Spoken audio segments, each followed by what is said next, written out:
During the events of Star Rail Fest, Ashvale discovered what the happiness surgery truly entails: implanting the flesh and blood of the abominations of abundance. Given the gravity of the situation, we decided to go to Graphia Academy and first launch an investigation into Fullwish. During the course of events, we unexpectedly crossed paths with Fullwish herself. Also a survivor of the blood-stained games, she openly joined the Phantasmoon Games and invited supplicants to travel to Seafeld City, where the winner would be decided in a televised debate. During our exchange with Fullwish, Himiko realized that Fullwish might be a masked fool. As a result, I asked Sparksy to investigate the tavern for leads, and Evanesia and Yao Guang established a cooperation agreement.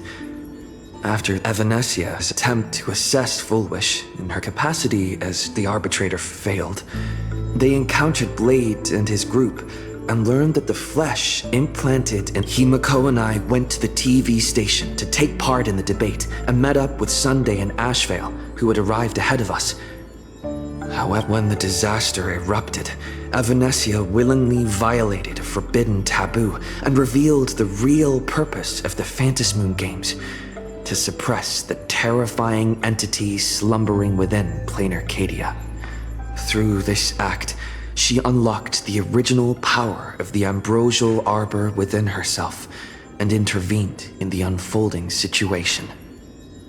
At the same time, Silverwolf, entrusted by Pearl, set out to investigate the anomalous signal responsible for the monster's emergence, only to be obstructed by Mr. Meanie.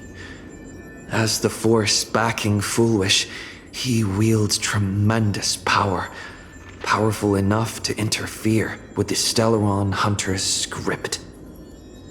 Meanwhile, Fullwish continued to livestream our movements in the TV tower, distorting the truth by every possible means.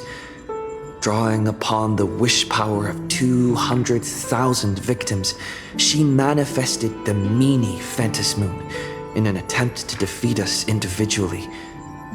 Thankfully, Silverwolf regained the power of the Ether cartridge level 999 and dealt with it before it was too late.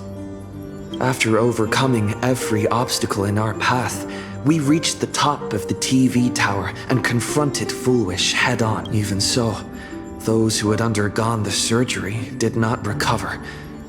At Blade's proposal, just when I thought the crisis was over, Evanesia requested that I warn the creator of the world in canvas.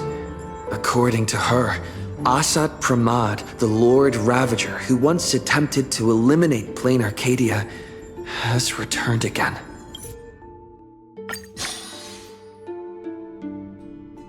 City has been severely affected by the incident. Citizens are advised to You're back! The incident that happened at Fullwish TV is causing a huge stir. Come watch the news! Hello, everyone! Welcome to our brand new segment, the Phantasmoon Brief. I'm your host, Poofy! Hi, everyone! This is your old friend, Snowy! Well then, as the Phantasmoon Games reach a boiling point, and for reasons that need no explanation, we are now joining Duo Mention TV to bring you live coverage of the latest and Yes, we are! And after the director of Fullwish TV and sponsor of the Research Society of Happy Smiles, The supplicant debate, slated to take place at the Seafeld TV tower, was cut short when out-of-control Imagine known as Joy Ascendants, this imagenesis plague centered on Seafeld City, spread rapidly. Even Fullwish herself turned into a monster atop the Seafeld TV tower. As of the latest reports, nearly 200,000 human and Imagine inhabitants across Planarcardia have been abandoned, a chilling echo of the bloodstained games 15 years ago. Footage left behind. She identified the culprits as the famed cosmic hero, the Trailblazer of the Astral Express, and the wanted criminal, Stellaron Hunt. But a spokesperson for the Department of Aberration Defense said the disaster was planned how familiar that sounds. 15 years ago, they made the same excuses. What is the real story behind this? Over 500 years ago, a prophet made a prediction. In year 1999, a terrifying devil will descend from the sky. Will this prophecy come true? Can Planarcardia safely make it through this crucial year? Shame on them. How can they just say things like that on TV when it's not even confirmed? And the internet is flooded with fake news about you too. Also, those two hosts, weren't they from Full Wish TV? They were spreading nasty stories about you on the news before. And now look, they've immediately jumped ship after what happened to Full Wish.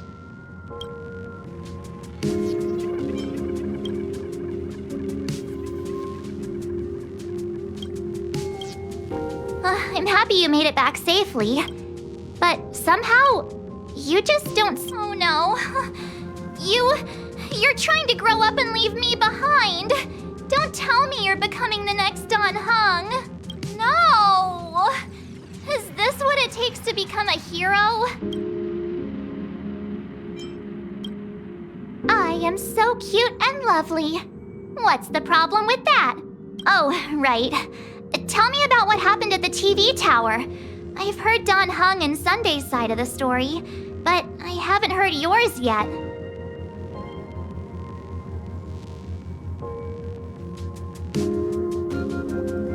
So, Full Wish had people undergo the happiness surgery to implant Shu, and you guys stopped the mutation from spreading, but all you managed to... And then you mentioned that Nessia, the one we met at Star Rail Fest, is actually the Phantasm Moon Games arbitrator? No wonder she could draw a mask for you. And she also asked you to go deep into the world in Canvas to warn... who was it again? Who is that? Yes, Graphia, Himiko's ancestor. She's an artist from 1,000 years ago. Himiko's ancestor? She's still alive? Wait, that's not even the most important part. Nessia asked you to warn Graphia that the Lord Ravager, Asat Pramod, is back? Why does the Express have such bad luck? By this point, whenever we go on vacation, I'm always ready to deal with random problems. But running into another Lord Ravager while on vacation? This is way over the line. A Lord Ravager, Evanessia's request, Shuhu's flesh and Blade's body, and the unfinished Phantasm Moon Games. Suddenly, there are so many things to deal with. Feels like we're juggling a bunch of eggs all at once. One slip, and it's all gonna go splat. Are you okay? I wish I were as calm as you. I'm gonna go take a minute and collect myself. So many things. I've had a long day.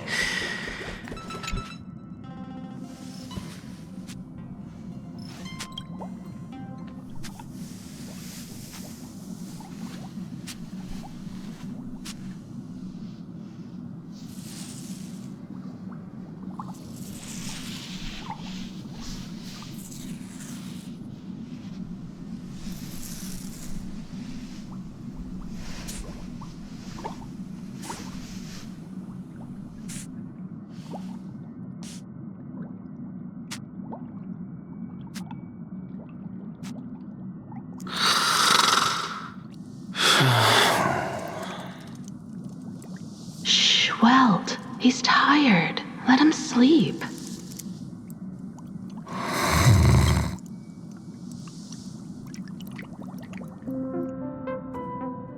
You're obviously tired.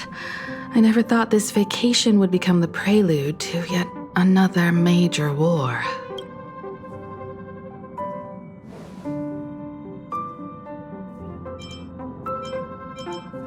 from our very first steps, but this... Look at you now. It takes me back to when I first got the Express running again.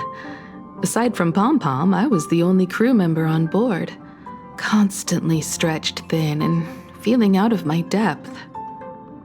All I could do was note every problem in the navigation log, one by one.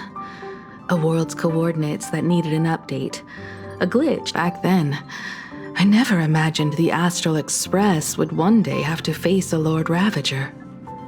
But strangely, now that the time has come again, I'm not panicking at all. Come to think of it, it's because of you. Because of all of you. Along the way, we have defeated 2 Lord Ravagers. The Nameless who guided me before I set out once told me, "Keep moving forward, and the obstacles that once felt impossible to conquer will soon be behind you. And along the way, you'll find companions who are just like you." I've seen you grow through the Phantom Moon games, becoming someone others can trust and lean on. And I heard the declaration you made atop the tower. I'm truly proud of you. That's why I want to share a story from the past with you. I promised someone that when the moon over my hometown was full again, I would go back to see her, to let her know I had made the most of this borrowed life and found companions I could trust with all my heart.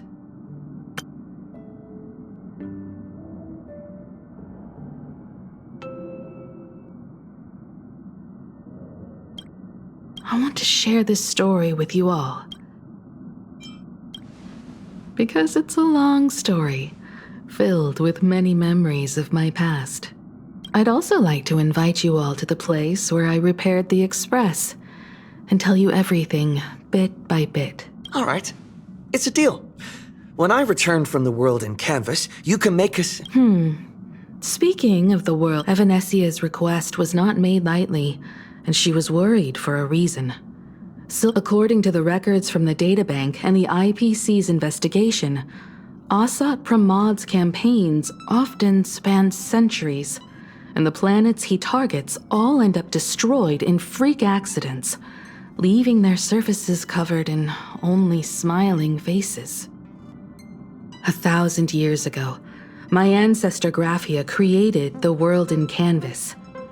If that was to resist Asat Pramod's invasion of Ahatopia, then could this disaster unleashed through the Phantom Moon games be the prelude to his next invasion? That's the first of many mysteries. Based on our family history, we are clearly not descendants of any long-lived species. Quite the opposite. The weathering curse has shortened my family's lifespan for generations. What could my aunt... There are far too many legends about her. Only 2 things are beyond doubt. First, during the Cinderth Age, she created countless Imaginae and sent them into battle against the demon legions from beyond. Second, near the end of one of the Phantom Moon games, she created the world in canvas, which means she is not only familiar with Asat Pramod, but has also witnessed the manifestation of the Eon of Elation.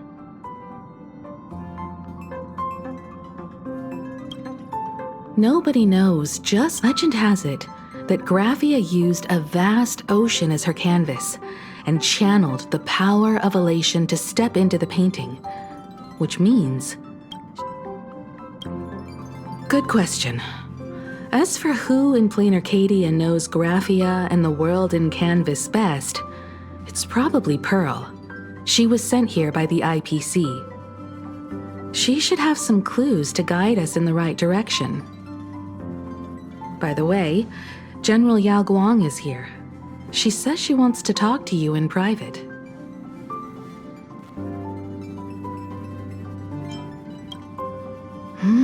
I'm not sure if she comes with good news or bad news. Go talk to General Yao Guang then. Don't keep her waiting. After that, come to the party car and fill us in on your next move.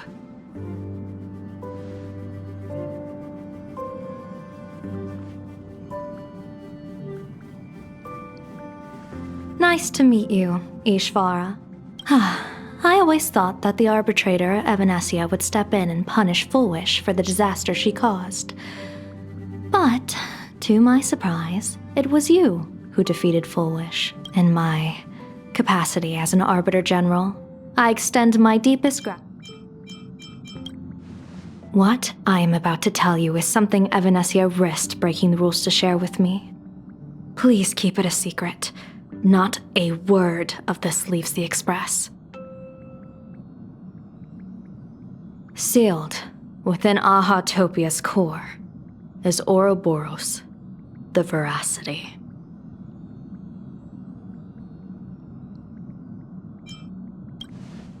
Wait, you've never heard of the Veracity before? Come to think of it, they must be unfamiliar to most people. They were supposed to be recorded in the list of arch-enemies as an author of calamity. They are an ancient god of desire and consumption, an eon that evolved from a leviathan. But they disappeared so long ago that the Cienjo Alliance never witnessed any of their deeds, and they were never recognized as an author of calamity. Well, they need no such title anyway. Beast of Calamity, Star Devourer, Void Maw. Just hearing these names, one can imagine what kind of monstrosity they were. A vast, writhing form whose slightest movement could crush entire planets, before swallowing what remained into an insatiable abyss. Rumor has it, they were last seen during the era of the Swarm disaster. They were hardly there to aid the Swarm, but rather to attend a cosmic-level feast, in which the Swarm served merely as appetizers, and the planets they passed were devoured as the main course.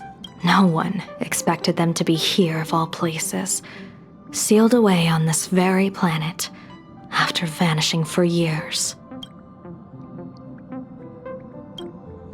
The true situation remains unknown. But with this information, we can understand why Asat Pramod set his sights on this world. Aren't you a little afraid, facing a huge disaster like this? That's impressive, Ishvara. No wonder you survived the calamity of Iron Tomb. Fortune follows when fate hits its lowest ebb. Every crisis comes with an opportunity. Now that we know a force capable of devouring stars is deep in slumber at this planet's core, perhaps we could make it devour the problem inside Blade's body. It might just be a risky path worth taking. Blade has agreed to my proposal and will venture into the world in canvas to seek out the Veracity. From what I've heard, you are going there as well. I cast a divination, and the hexagram shifted between the marsh and fire trigrams, yielding the judgment. Heaven and earth are separate and apart, but the work which they do is the same. In other words, though your paths may differ, they are destined to intersect. A funeral, or an adventure. Will it be a battle with only a 1 in 10 chance of survival to tear away Shuhu's flesh from his body and eliminate the Cienjo's arch-enemy? Or will it be a journey in which he settles all grudges? And Blade agreed to my proposal, even though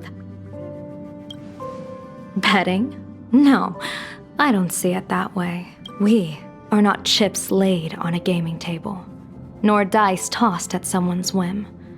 We trust in people, in ourselves, and in those beside us, knowing they can change the course of even the most desperate battle. That belief is what gave you the strength to overcome Foolish. It is also the only reason I stay for this world. My purpose has never changed. I am going to draw the elation into my divination, and overturn a fate marked for great woe. I have a plan for how to handle Asat Pramod if he strikes unexpectedly, but I still need more hands to make it work.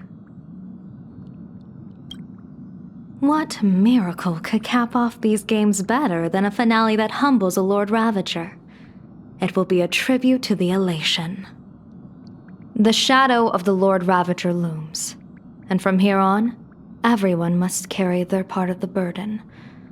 I will take my leave first. Before I set out, I still want to say a few words to everyone.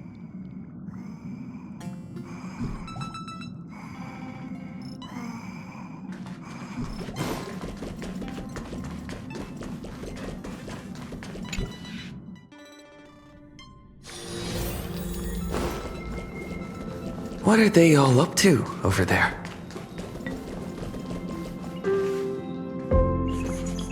Oh, there you are. We were waiting for you. We're here to celebrate the Astral Express making it through another trial, of course. Pom-Pom's heard all about your latest adventure. It's a modest celebration, but a meaningful one. You stopped Full Wish's scheme, and that is no small achievement. Regardless of what the people of Planarcardia or the media may say, we raise a glass to you. Exactly. You knocked out the mastermind behind all those creepy whatever their name is. I didn't get to see it myself, but Don Hung described it for me. You killed it! Your victory gave Blade a chance to free himself from Shuhu's flesh. Thank you. With a Lord Ravager looming on the horizon, everyone will soon be heading off on their own missions. Before that, it felt right to have a small gathering like this. Now, let's make a toast. Here's to everyone who fights to protect this Arcadia. And here's to all of us. The Lord Ravager can throw whatever he wants at us, but I know the Astral Express will keep streaking across the stars. Thank you. All of you. Having you by my side is what gives me the courage to face the future. I'll carry this strength with me through the rest of this journey. Cheers!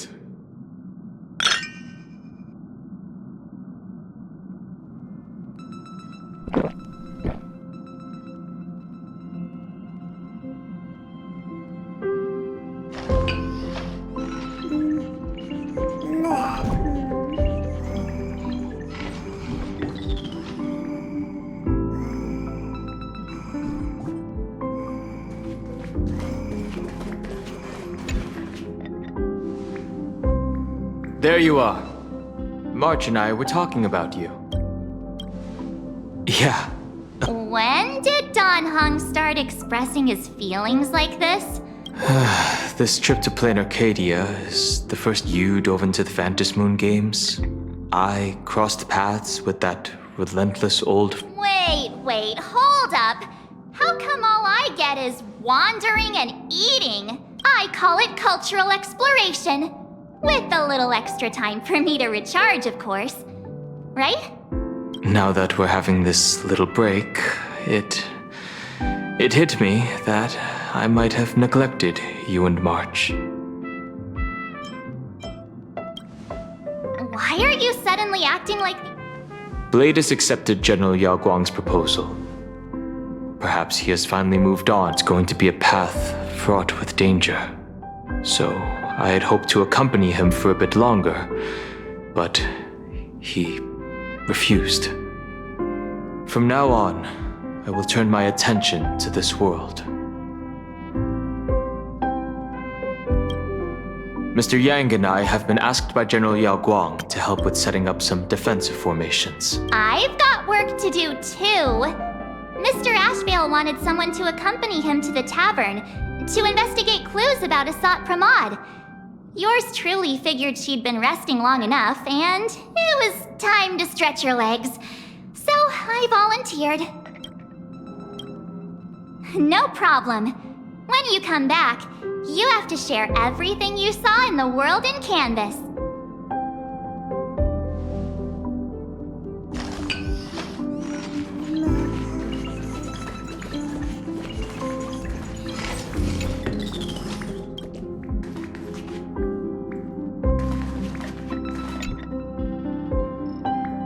Just in time.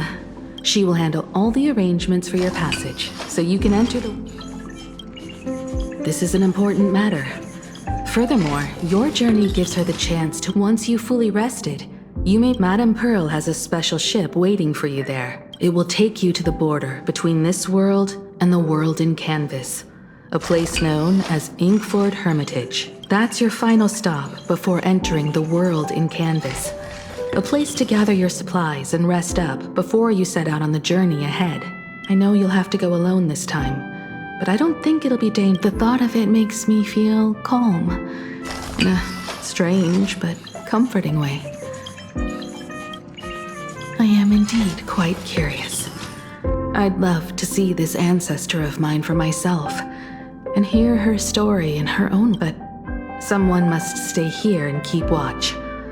Madame Pearl wishes to confer with me and General Yao Guang about our next steps in dealing with Asat Pramod. So I'll be entrusting this mission into the world in Canvas to you. Go ahead. Set out once you've rested up. I'll be here with Welt and the others, awaiting good news from you.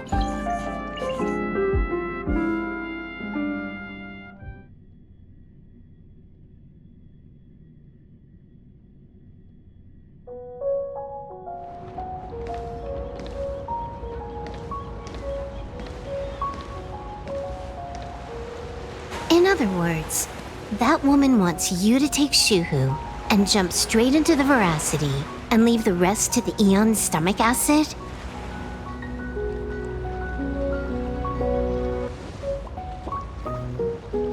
And this is between me and him, right?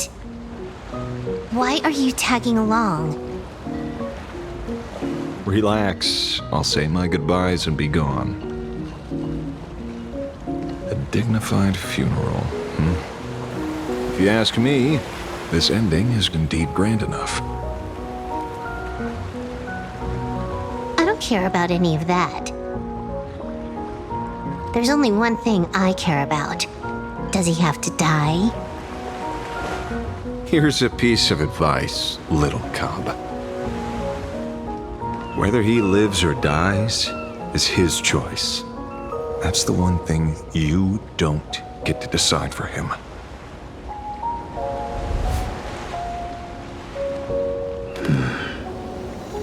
It has landed. What? Nothing. Just a seabird landing on the rocks. A blade forged of mortal steel cannot sever an undying fate. If Shuhu is to be put down, the options are few, and that Leviathan is one of them. In time, people will say this. The culprit of the Juming gave his life for the greater good and plunged into the abyss alongside the abomination.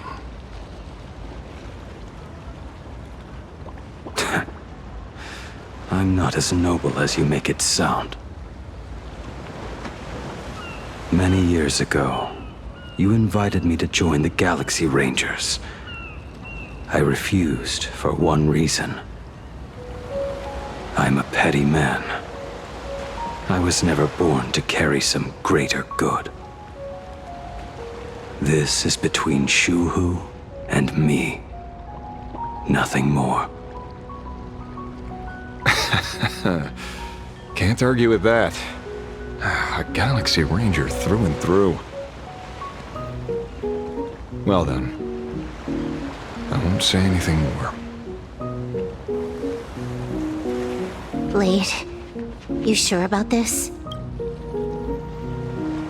For years, Death has clung to me like a curse, etched into my... If there is a chance to make a god feel the same pain. As for everyone else, there's no need to drag them into this. We'll proceed as Yao Guang proposed. Bury Shu Hu at the end of the world in canvas, taking me with him. And let the veracity dissolve us both. Take care.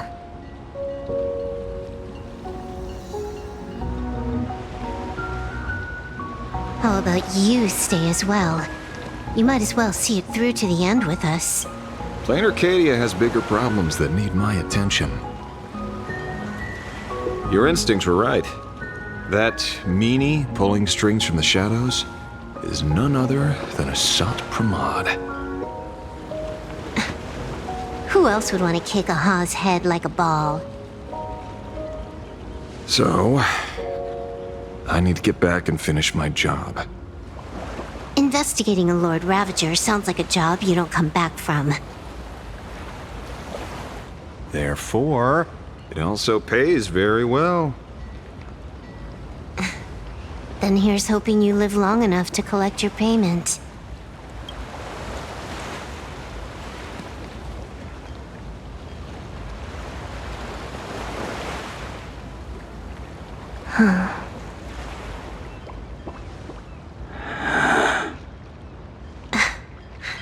Every time, when it's just the two of us, you go quiet. You know what I'm going to say. The seabird's flown off. It's time for us to go too.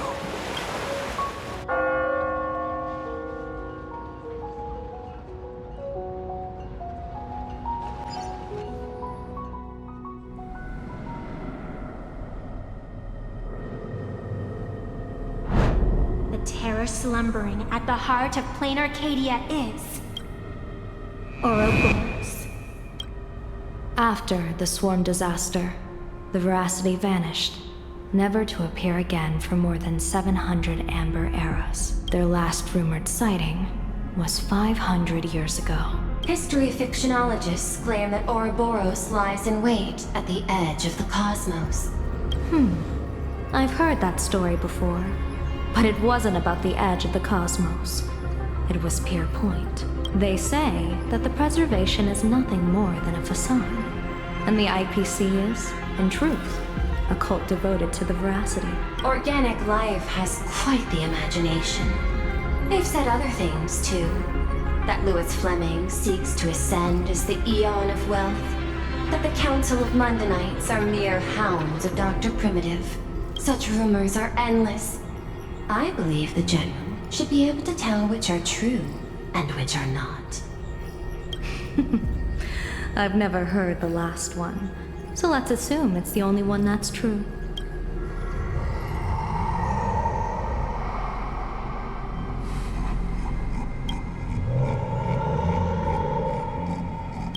Such terrible breath.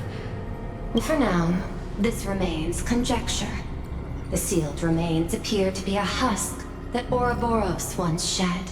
Why it's here, and how it's connected to the elation, remain unknown. Yet even a fragmented remnant of an Eon is a threat that can't be ignored.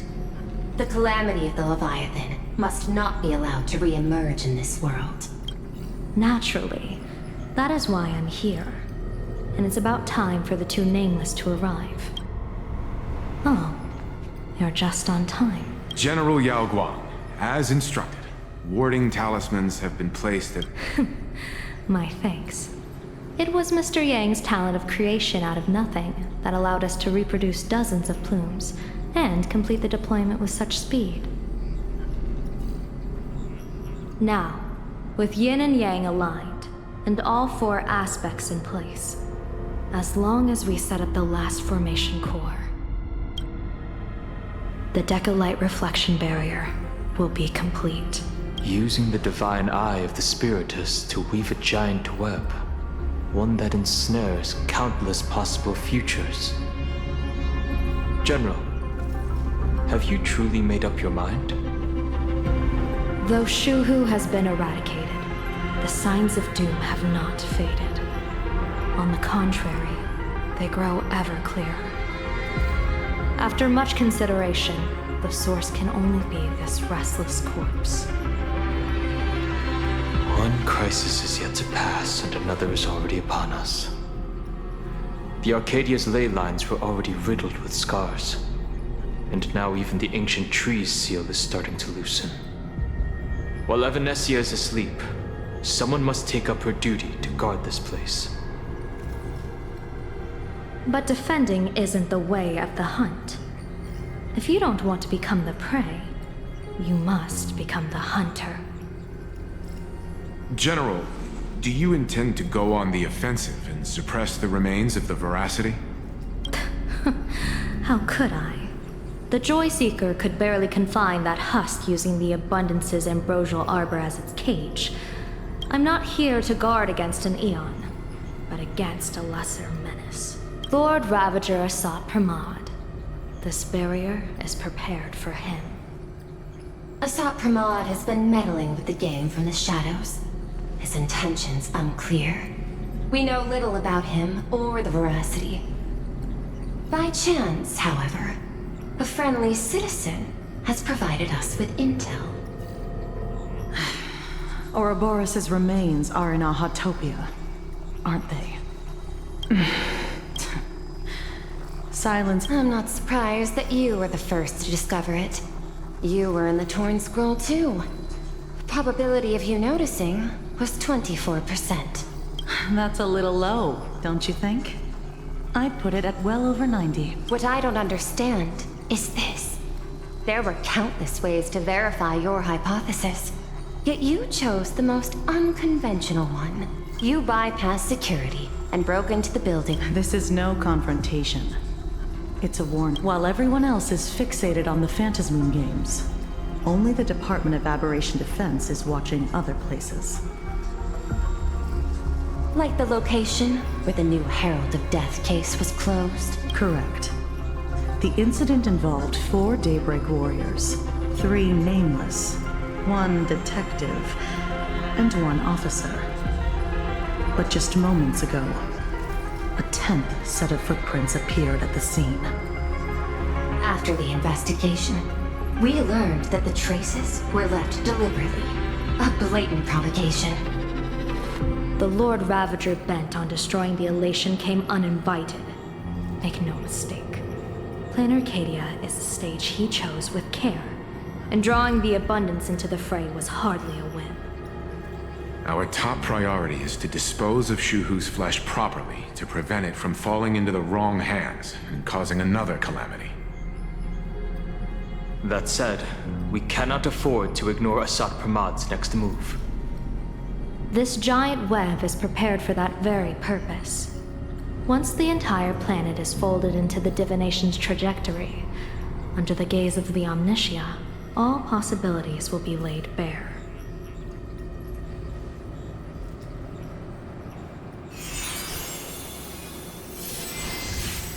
When that time comes, he won't wish to leave any footprints behind. One final question. Why did the Lord Ravager choose to visit this place? Does he have an ulterior motive? Or is this merely some twisted joke? That question should be left to the professionals. Don't forget, let's hope the accumulation of variables can tip the scales in our favor.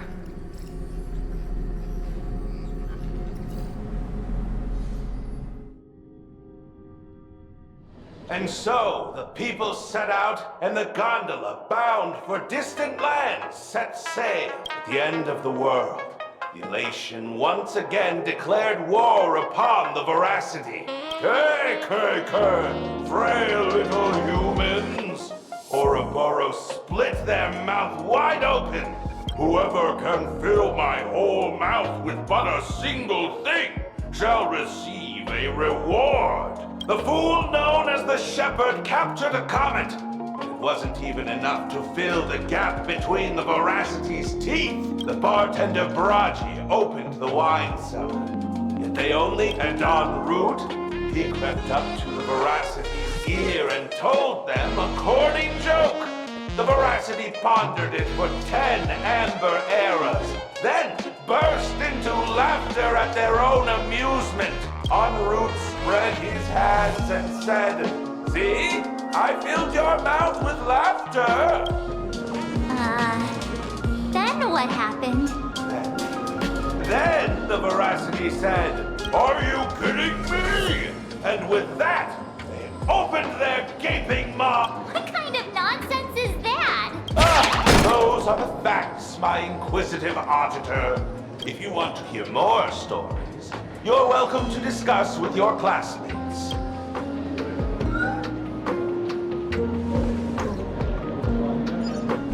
We came here to investigate the Veracity and Asat Pramod, but all we got were stories that... Rumors don't just appear out of thin air.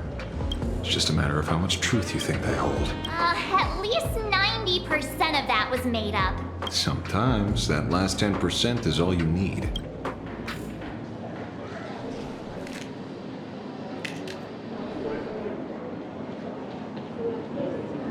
Oh, plenty of bystanders around. Let's hear what they have to say.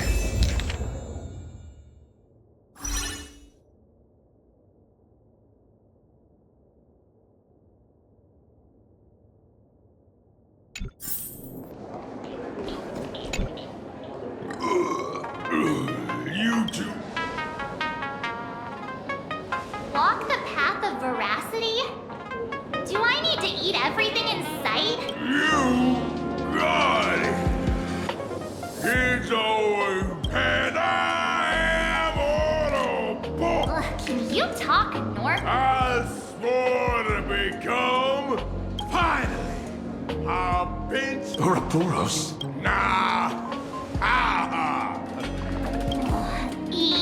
Enough already. I'm telling you, you en route, Dorothy, Veracity wouldn't look it. Roll up her skin like a grape, snatch it up and poach it. Then poof, there we're gone. Comic-Con Collective don't got a Veracity card. I already filed a formal complaint with the organizers. You should be putting this much effort into your studies. Then poof!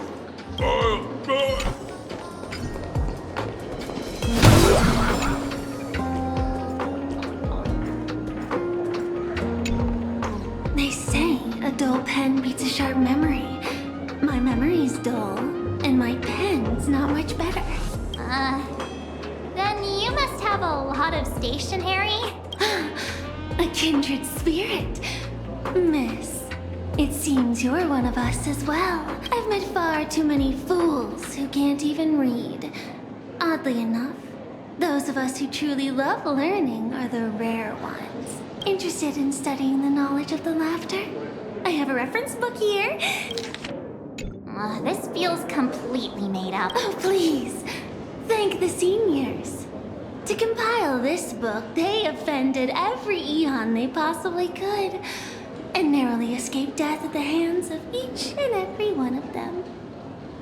As for me, I'm just the one who keeps the books circulating. Hey, friends! How was your first day of school? Sparksy's here to pick you up after... Where were you just now? You opened the door for us and just disappeared. Don't tell me you're up to something again. Still doubting me? You're breaking Sparksko's heart here. That whole foolish thing. I took on every emoji in the tavern by myself, fought them all the way to the end of the world, and even wore my mask down to nothing. But honestly, this place runs on rumors. Aha is being chased by the Veracity. Aha chases the Veracity. We won't get anywhere following stories like this. Let's go through what we know so far. Ooh,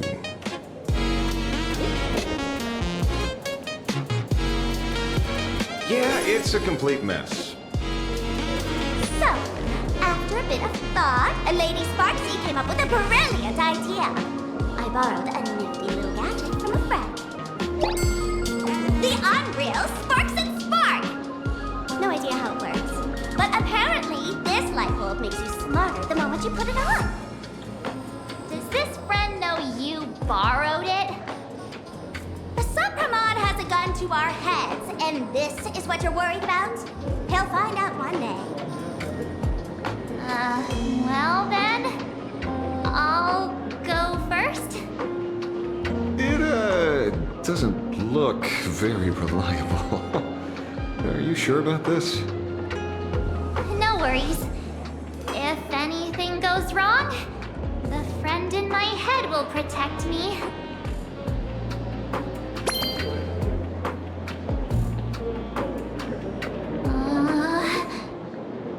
Doesn't seem to have any effect. No, it's working perfectly. I get it now. All of it. No need to dance around. Our enemy is a Lord Ravager. There's only one question we need answered. How does Asat Pramod plan to destroy Elation? Correction. The effect is very obvious. Judging by Nanook's habit of picking Lord Ravagers, I wouldn't be surprised if Asat Pramod was once a masked fool, and therefore knows Aha's weakness. The Arcadia is like a microcosm of eons and paths. People indulge themselves in fabricated happiness, unable to pull themselves away from it. Many have expressed their concerns. This isn't elation. Aha is playing with fire. A classic social realist deduction. Old-fashioned. Ooh, but effective. We're closing in on the truth. Yes, the answer is all but revealed. You are Asat Pramod, Sparksy. Do you have evidence? Of course. The truth is so simple that everyone overlooked it. The evidence is... you were the first person I met when I cut off the express. If I am Asat Pramod, would you and Grey Hair have been able to walk out of the school alive?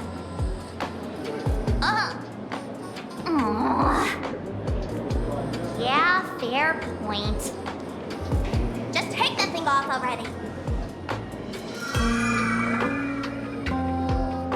That's weird. I thought I was on the right track. Let me give you a lesson. Deduction isn't about pupil skills. It's about smart tricks and flawless logic.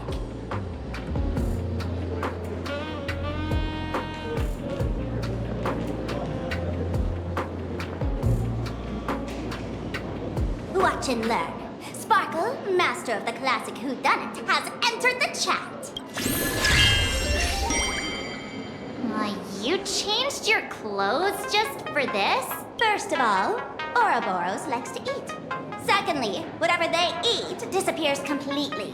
Therefore, veracity is also a form of distraction. This is the classic mystery of one culprit, two identities. The one trying to kill Elation is the Lord Ravager, Asat Pramod, played by the Veracity! What am I even saying? Classic whodunit. This is more like a classic Who's the Dummy. Ah, I get it now. All this thing does is make wild guesses so far. That's the most accurate piece of information we've gotten. No need to be so serious, Detective. Why don't you show us what you've got? By the way, what type of detective are you? Me? I'm the tough guy type. I don't waste time on useless details. I aim straight at the heart of the problem. You're not wrong. Asat Pramod is Nanook's weapon to assassinate Aha. Whatever his plan may be, the target doesn't change. Remember? As far as humanity knows... A broader path engulfs a narrower one. divine warfare between eons, and the third one. Forcing an Aeon to turn away from their own path. Whichever it is, none of it sounds remotely connected to Planarcardia. So, what makes you so certain? Because we folks just dug up one heck of a treasure from underground. And in the stories tied to them, we've unearthed more than a few names worth paying attention to.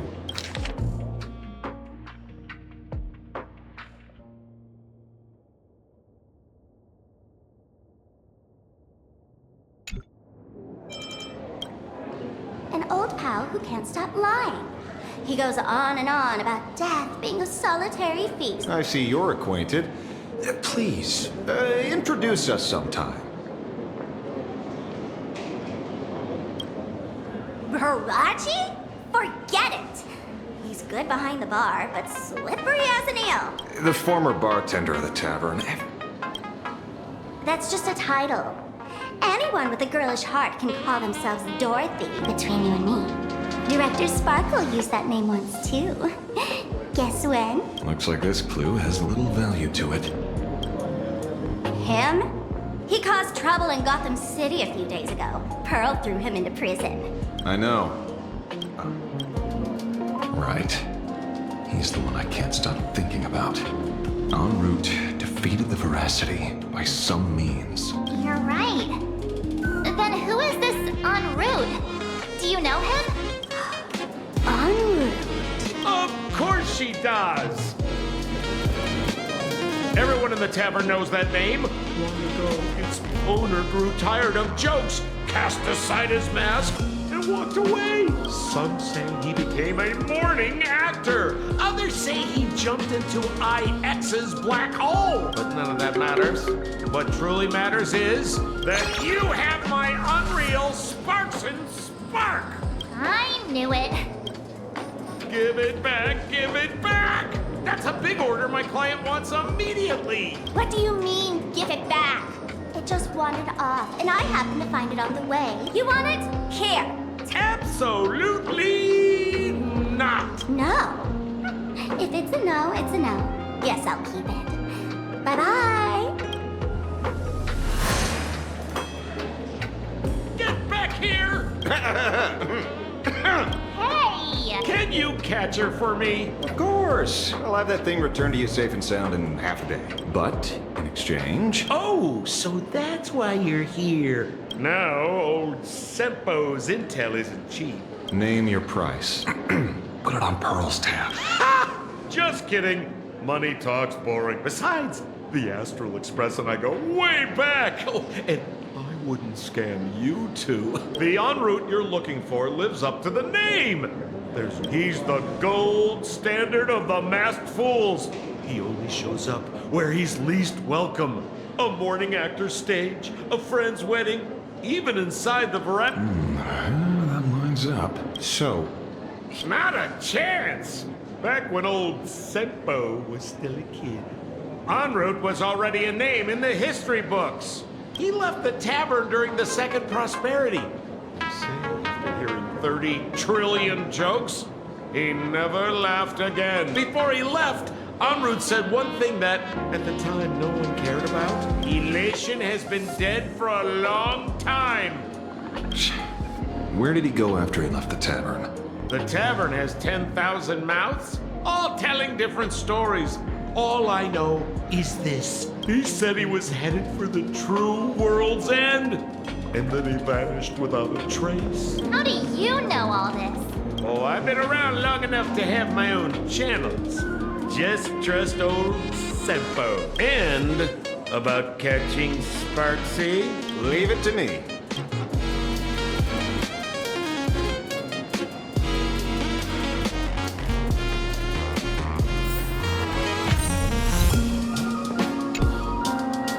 See?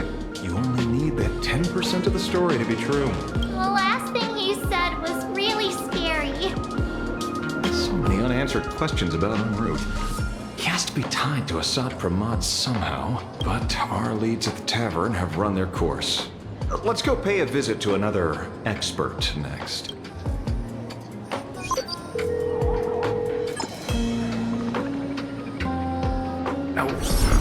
Speak of the devil. Only a Cianjo general could have arranged something like this, I suppose. I'm surprised as well. You've only just left Amphorius, and already you've managed to draw the attention of another Lord Ravager. Miss Ron May? We're here by General Yao Guang's request.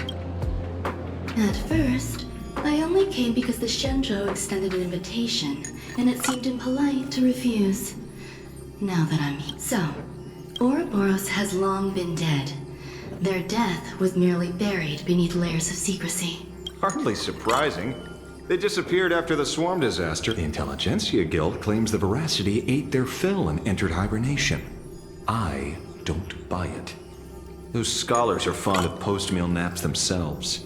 Likely just projecting their own habits. You seem surprisingly calm, which makes sense. After all, why don't you tell everyone what happened to the Galaxy Rangers back on Von Walk? Von Walk. Sprightly Von Walk. Plants multiply and grow and are then harvested like wild grass. A cycle repeating every few decades. Almost identical to the Phantasmoon games. But how are the two connected?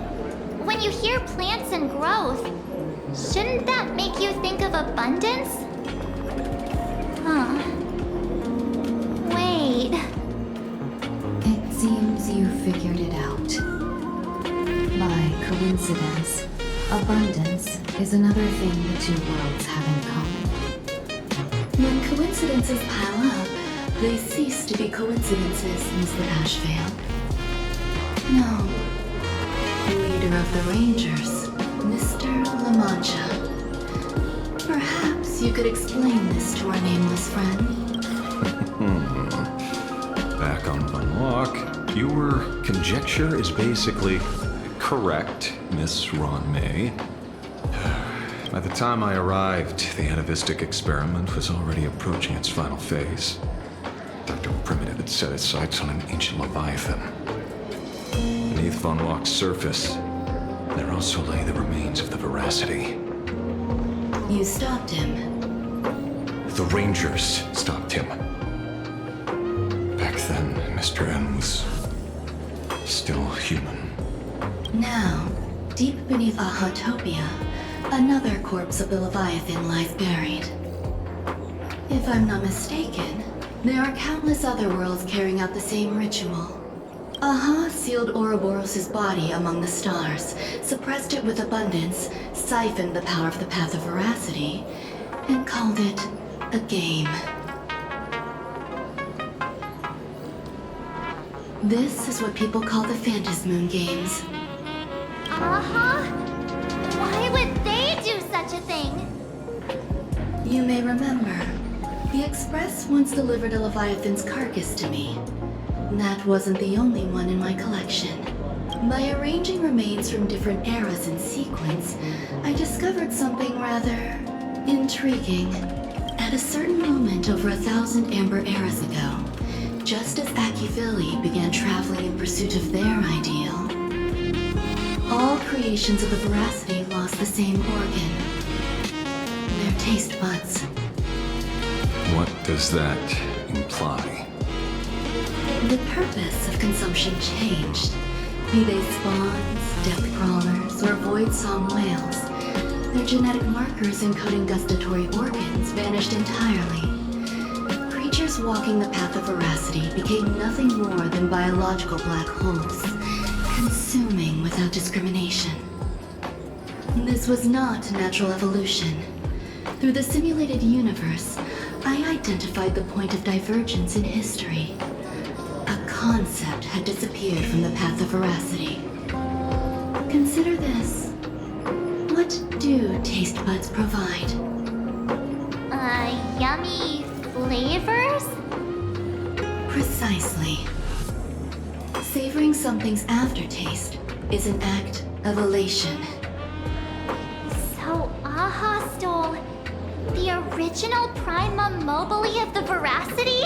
The simulated universe proves nothing on its own, but the primal desires of life have always been entangled. Think of it as my intuition. The conflict between the eons of elation and veracity stretches all the way back to primordial times. How many people know about this? There used to be 2. I only told Yu Qing 2. Now, there are 5. After this, I can't be sure. Exploit the old conflict between Aha and Ouroboros to ignite a divine war, or allow intersecting paths to devour one another. Of the 3 known ways to kill an Eon, the Arcadia fulfills at least 2. Now who still thinks Asok Brahman is here on vacation? But you still haven't explained where it came from. Oh, you mean the shadow? It has nothing to do with Von Mark. Call it a twist of fate. This isn't my first encounter with the Astral Express, nor my first time dealing with a Lord Ravager. My home was destroyed by Zulu. I had a brief encounter with a former navigator. A navigator of the Express? Yes. Starseer, I see. He'd already retired by then. He was the one who told me about the Shadow.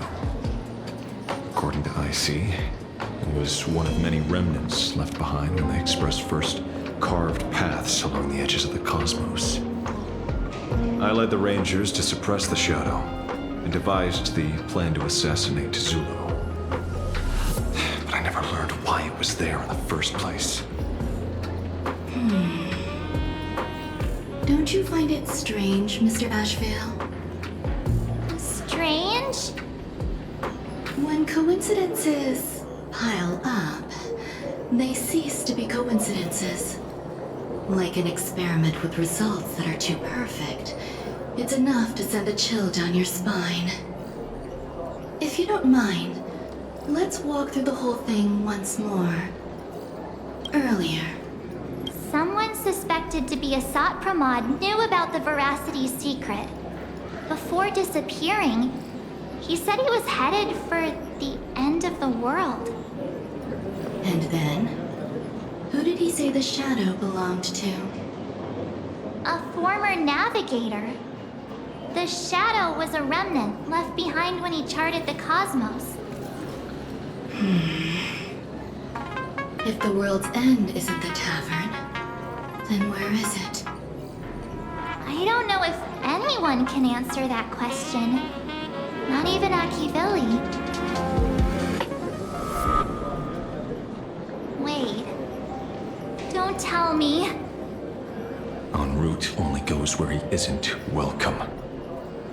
After leaving the tavern, he went to the Astral Express. The detective game is over.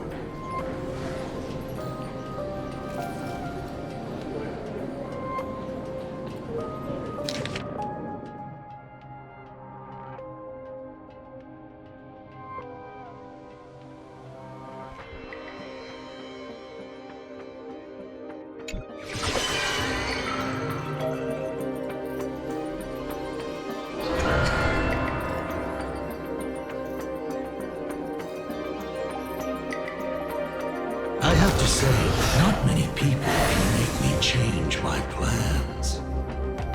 Whether in the past or present, you've always been one of them. So, it is you. You know how it is, kid. I've always enjoyed arriving uninvited.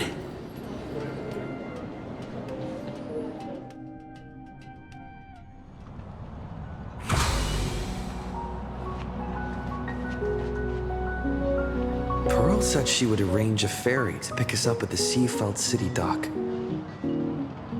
The place we're going to holds clues about Graphia? Really?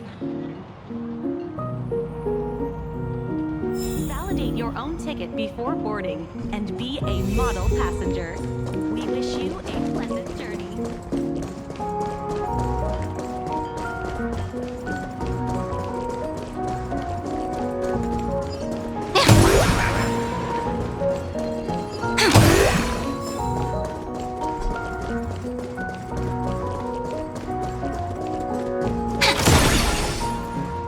It is an honor to, well, shall I say, be of service to you again. To be honest, when Madame Pearl invited you to visit the Perlux Tower, I was supposed to be your guide. I ended up being replaced by a total fraud. My name is Feld. By order of Madame Pearl, I will be escorting you to your destination.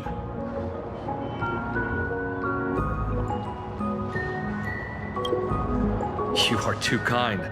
I followed the battle in Seafeld City very closely. Serving a hero such as yourself is a true privilege. I assume Madame Pearl has already briefed you on our destination? I see. It so happens that the destination of our boat journey is a hotel known as Inkford Hermitage. It is situated at the end of a Dovebrook tributary that ultimately flows into the sea. It is one of the points where the world in canvas... Well, Graffia's former residence was located there. Legend says the miraculous canvassing of the mortal world happened there. Would Madame Pearl, a die-hard fan, pass up a sacred site like that? Word is that Madame Pearl just flicked her wrist, signed a check with an astronomical figure, and bought the whole plot of land. She also snatched up every single piece of Graffia's lost works she could find without bothering to verify their authenticity. Whew, I guess money really does let you do whatever you want. That's not even the half of it. I don't know where her obsession comes from, but she's dead set on the idea that Graffia is still alive. If she gets even a whiff of anything remotely related to Graffia, she's got her people on it at the snap of a finger. But all they could find were Imagine knockoffs. Random, pretty redheads based on nothing but imagination. I bet her reaction went something like this. Objective. Locate the original. Error. Detecting excessive quantity of low-quality merchandise. You! I remember you! You're that fraudster from Perlux Tower! Perlux Tower? I've never set foot in that place in my life. Oh, I know it's you! I've seen the footage. You're wearing the exact same outfit. Oh, a slip up in an otherwise perfect plan. Relax. Your job is safe this time. Cut it out, you scoundrel! You can't talk your way out of this. Who exactly are you? This is the author of Fluffy Across the Blue, Blurry QR Cult. Huh. Is that so? My apologies. How rude of me. Miss Colt, it's an honor to finally see the face behind the work. Please pardon my yelling. I didn't know. No worries, no worries. Well, yes. Would you believe it if I said I was going on vacation? Miss Blurry QR Colt, let's be clear. You are being transported under escort. Your current credit balance is in the negative. Madame Pearl has offered you a lifeline by asking you to complete the next volume of the Fluffy.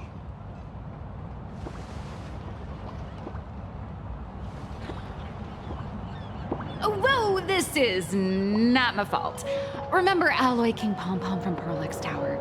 I tried to put everything on Pearl's tab, but she found out and charged it back to me. Who knew a figurine could be so expensive? It cost me more than my entire savings. Hey, I paid for my own meals. Is that so shocking to you? Is it? So you're escorting her to, shall we say, an intensive creative... Correct. The objective is to deliver the manuscript and clear her... Hear that? It's not a hotel. It's hell. Where you get whipped for not finishing your scripts on time.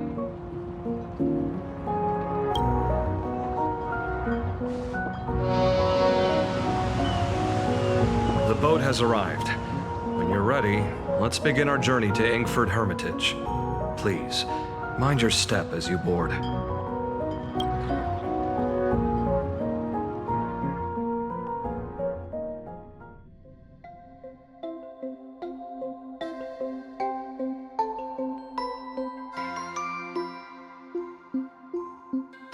We have arrived.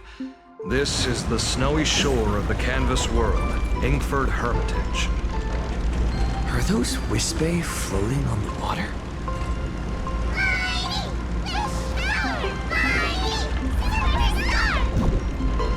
Oh dear, there are so many Wispe. They are blocking the boat's route.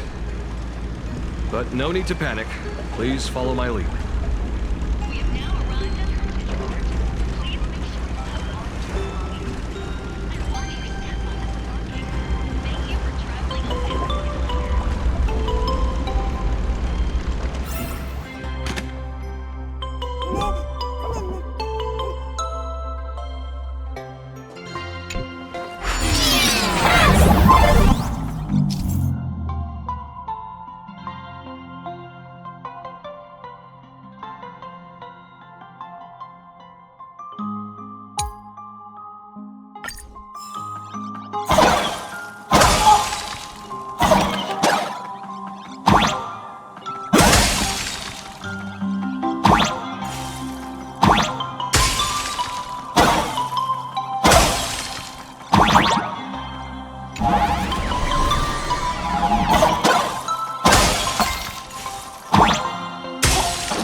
Safe docking. For a second, I thought we were going to hit an iceberg or something.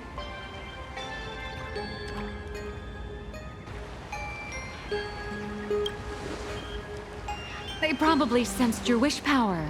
You are the Phantas Moon game superstar, no?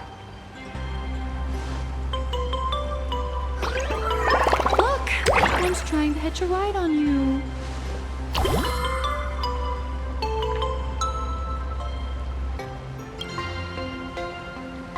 Must have been when we came ashore. Oh, what a devoted fan.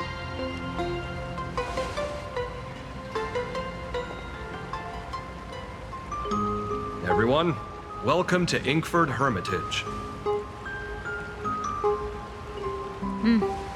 I was imagining a Benzai Tengoku style manor or something.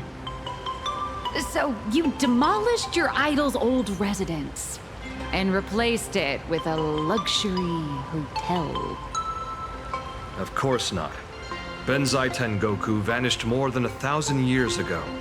The original structure is long lost to time. The IPC only chose this location because this is one of the weakest points between reality and the world in canvas. Many Imaginae are born every day, but just as many ancient lineages of Imaginae hide themselves away in the world in canvas once their wish power dry up, or as they grow weary of the mortal world. This is the final stop before they enter the world in canvas, and this is where they bid farewell to reality. They rest here. Rumor has it that Graphia's soul appears from time to time.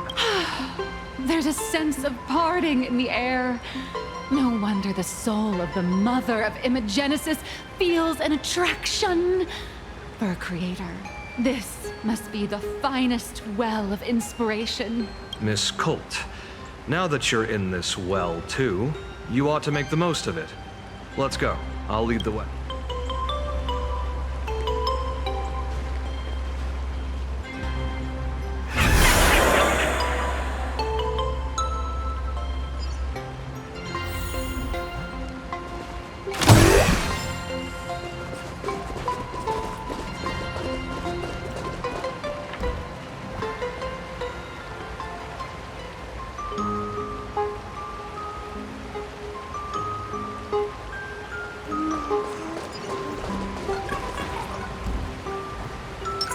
Play nice. Is that... Ah, the golden tree in the distance. We call it Myriad Wish Grove. It's said that it shares the same lineage as the sacred trees on the floating island of Seafell and the Phantas Moon courtyard.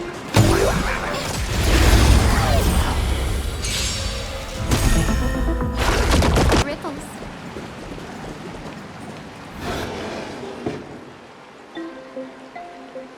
We have arrived. The hotel staff will take over from here. I'll take my leave.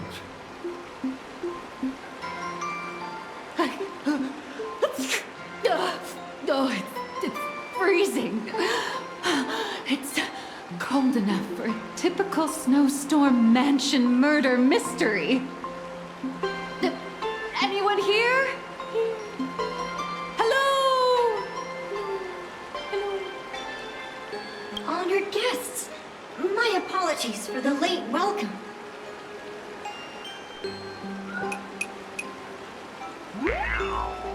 Oh, no wonder it's so cold.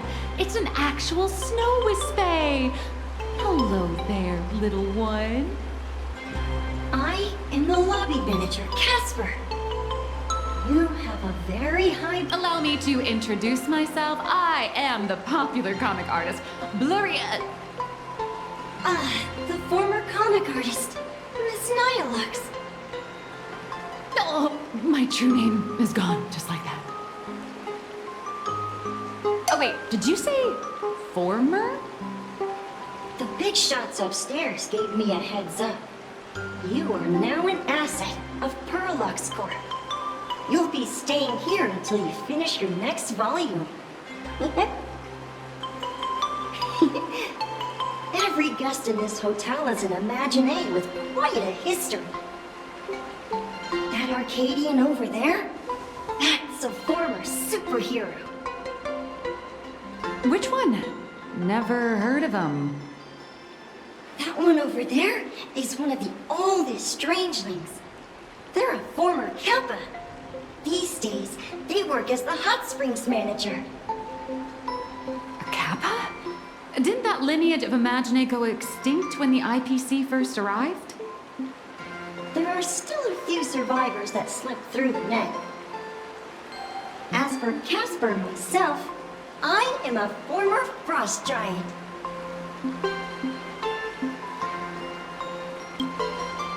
Little old me was once a tall, mighty, and majestic giant.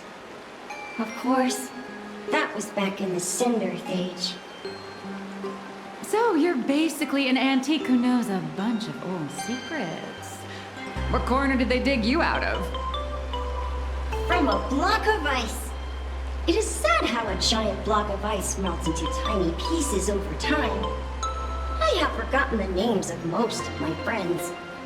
And I have not tasted a crispy, charred Void Ranger in a long, long while now. Indeed, another glittering nameless. Another? That is a secret. Sightings of Lady Graphia are as common as the snowflakes here. Ever since the news spread that her soul would reside at the hotel, all those Imaginé who mimic her and the weirdos who insist they have a connection to her have flocked here. You see, they all claim they have some sort of connection to her, or hold some secret about her. I bet they're just trying to scam people out of wish power and credits. Just like all those people who swear they're AHA. You're not wrong. But whenever the higher-ups ask for a report, little old Casper here can always pad it out and hand over a long list of names. Nameless, good luck with your inquiries. Bye now.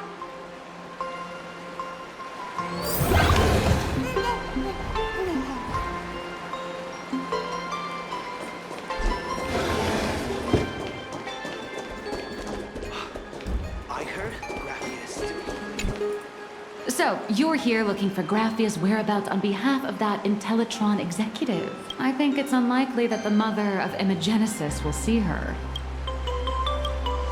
If she wanted to see her, it would already have happened.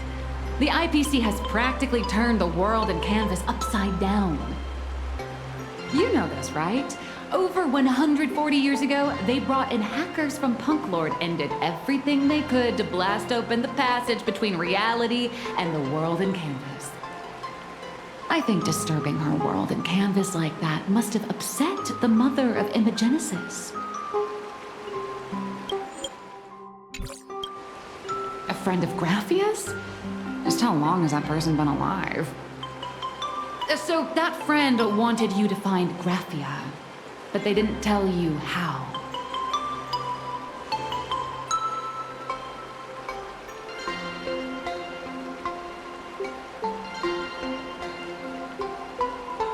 The only thing Avanessia left that could be a token is the mask she painted herself, right?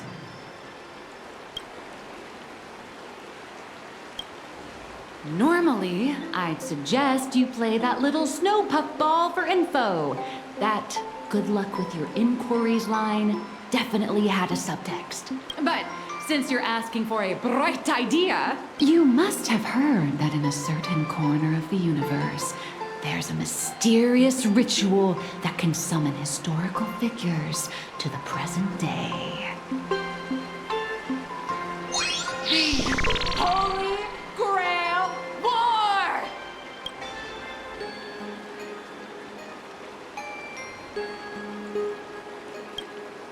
Oh, right!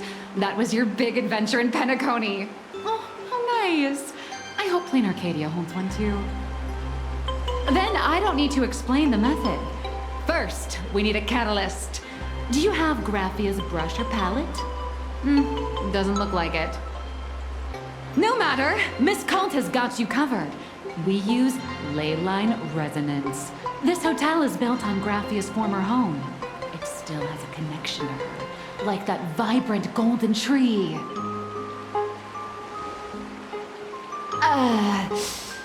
Wait, you aren't actually falling for this, are you? I was just kidding. Sorry. I was just trying to lift the mood. Oh, honestly, I'm a chronic deadline misser who can barely save her own skin. How am I supposed to help you? I've heard enough. Break time is over, Miss Nihilux. Now that you understand your situation, stop wasting time. Start drawing! I just checked in, and I have to work already? I'm not some fully automated painting Mechatron. You do know that, right? A Mechatron can run for hundreds of hours straight. You cannot. That's exactly why every second counts. Now right this second, start increasing your value as a quality asset. Hey, wait! This is kidnapping! Little raccoon, help me!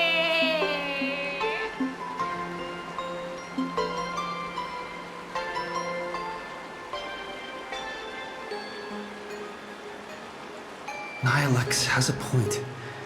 If that Casper guy is a survivor from the Cinderth Age, maybe he really does know something.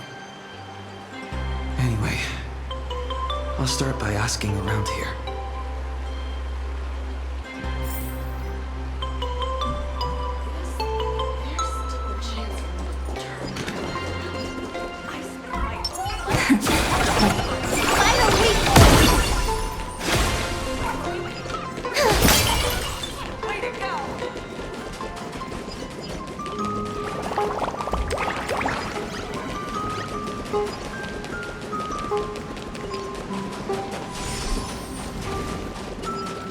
Casper?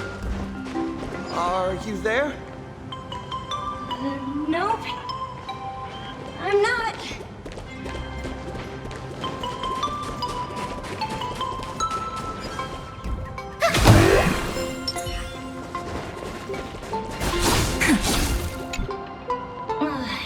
You found me, current nameless. I knew you'd come to ask about Lady Graphia. But if I try too hard to remember things from such a long, long time ago, my soft, squishy head starts to throb, and then I start melting. Drip, drop, drip, drop. So much of my memory feels like it's shrouded in a blizzard, and I can't see anything clearly. I'm sorry, but I don't think I can help you. A snowball fight? The game, the name, it feels so familiar. It feels like I had snowball fights every single day a long time ago. Shaping the snow into balls and flinging them at whatever strange intruders came barging in. Well then, come at me, Nameless. I'm a snowball fight veteran. I won't lose.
things from the Cinderth Age are still a bit blurry.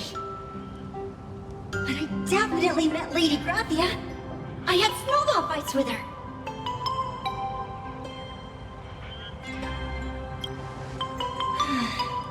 She was a great painter who led us in snowball fights. She'd even paint portraits for everyone. Back then, when we wanted to see her, we'd go to her doorstep, light the ground lamps, and shout, "Snowball fight!" Then Lady Graphia would poke her head out of the window upstairs, unfurl the scroll, and whoosh! Slide right down into the snow. Then we'd have snowball fights against the Void Rangers together. Under the giant, if we won, I got to swallow the... There was someone else. Just thinking about them makes my blood boil. He was a snowball fight master. I remember one time, 8 of us teamed up to challenge him. But that guy knocked us all down with his snowballs like it was nothing. All from so far away. 6 of my friends were lying on the ground, feeling beat. Losing the game got everyone so down that no one uttered a word. As for me, I think I got hit right in the neck. I saw my own giant body thaw down to the ground, and my chin felt ice cold. 8 people in the Phantasmoon games? Perhaps Snowball Fight is a euphemism for the Cinderth Age Wars.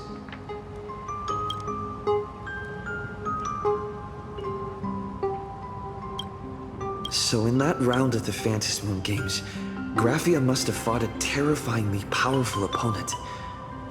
It seems only she and Casper survived the fight.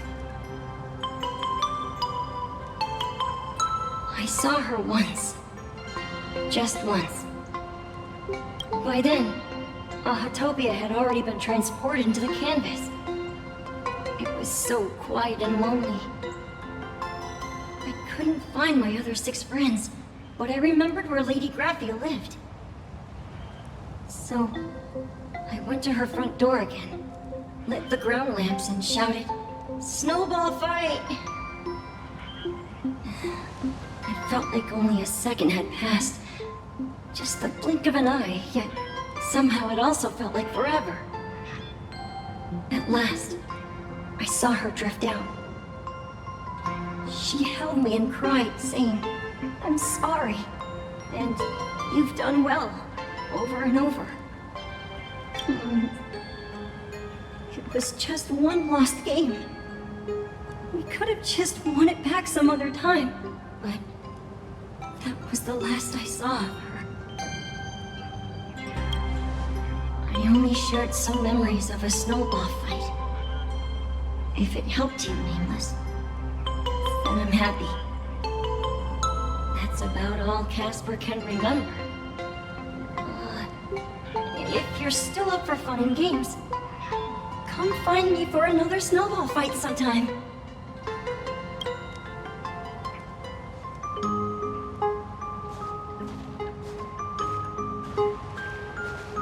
So, to summarize, Casper likes to light the ground lamps and call for her near Graphia's old home.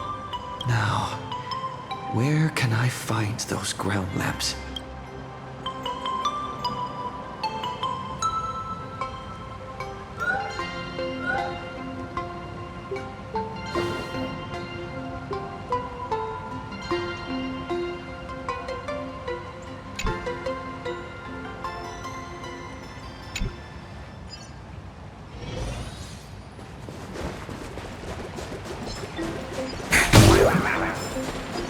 Even next to such a lively hot spring hotel, there's a secluded... These atonement statues all look like small animals. I should find a prominent spot for the ground. These 2 little... whatever. Who dares disturb my... Not only will I refuse to grant you 3 wishes,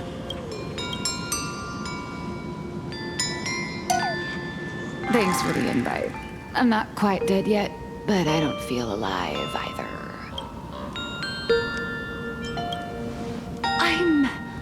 I'm testing the deadline. I snuck out. This mountain path is so quiet and secluded. Ooh, what a great spot for a night stroll. Listening to the calming sound of the springs. Who knows? Maybe my inspiration will flow again like these waters.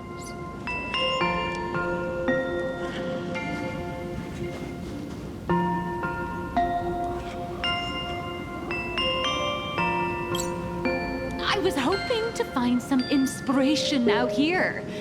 With those two goons breathing down my neck, anyone would hit a complete creative block. Look at this old stone statue! Ooh, doesn't it look like Hemicat? I just reached the real versus fake Hemicat arc in my comic. Let me pay my respects. Maybe graphic— Miss Colt, when did you sneak out? That was fast! I let my guard down for just 1 second, and corporate asset. No way are you running away and taking our jobs with you. Good thing this cop. Let's go. Back to the. Come on, not again! Little raccoon! Help!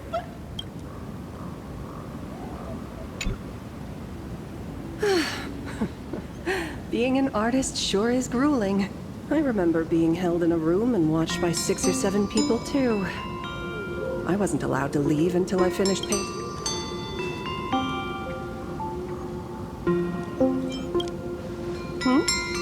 You're asking me? Weren't you the one searching so desperately for me? My name is Murata Graphia, guardian of the world in canvas. It is a pleasure to meet you, Nameless of the Astral Express. You're saying... you are Graphia? She really does look a lot like Himiko. Child, you were the one who lit the ground lamps, were you not? If memory serves, that was the secret signal my old friends used to call for me. I simply answered the call. Yet you doubt my identity. How strange. Let me think. I believe I know why you've come to find me. The arbitrator of the Phantasmoon Games asked you to tell me that our old enemy, the Demon Lord from Beyond, has returned. Am I correct? Since Ahatopia's in canvassing, Evanesia and I agreed to guard reality and the world in canvas separately. Never to meet again. But over the past 1,000 years, I often hoped we might reunite in some way. Who would have thought, when word of her finally reached me again, there'd be no warm greetings, but instead only an impending crisis. You must have many questions. My, you certainly have a lot of questions.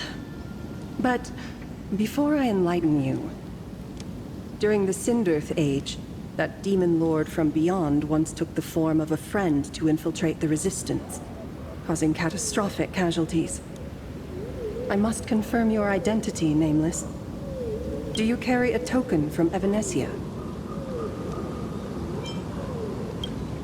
She painted a supplicant's mask for you.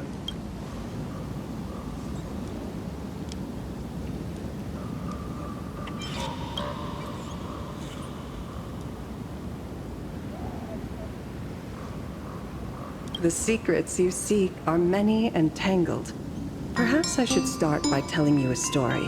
1,000 years ago, the legions of the demons from beyond descended upon Ahatopia, marking for the destruction. Taking a life is easier than brushing aside a feather.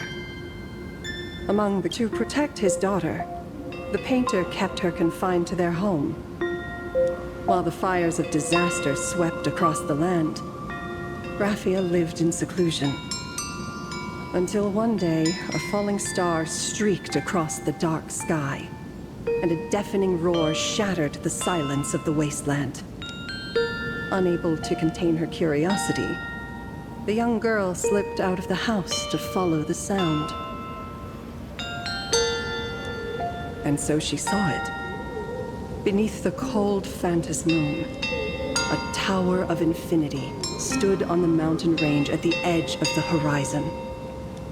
This tower had countless windows and rose section by section, slender and tall.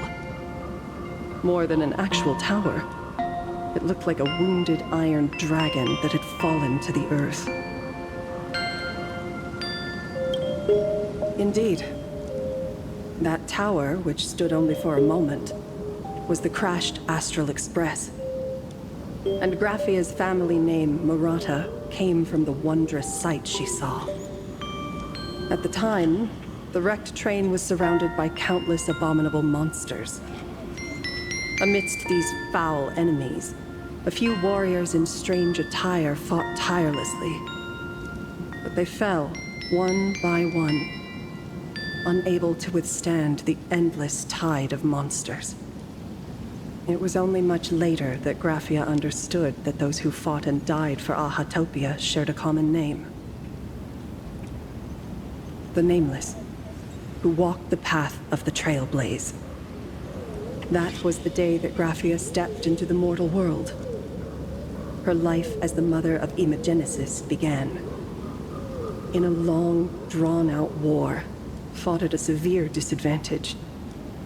She was forced to seek the aid of the Phantas Moon Games, attempting to use the mighty power of an Ionic ritual to lock the terrifying demon lord from beyond within a limited battlefield.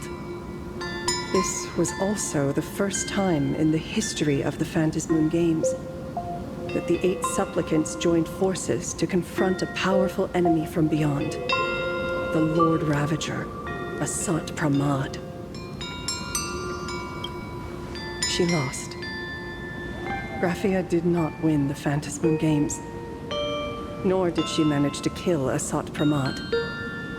In the final days of the Sindirth Age, she gathered every ounce of wish power to paint the world into a scroll.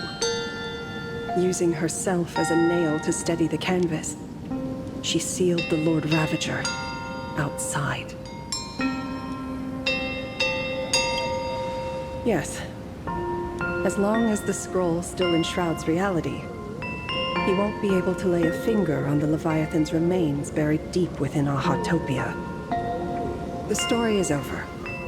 I have received Evanesia's message. I also have a token I'd like you to give her. So, are we leaving right now?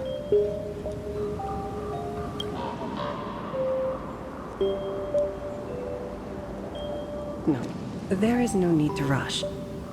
You have a friend here who is lingering with a heart full of farewells.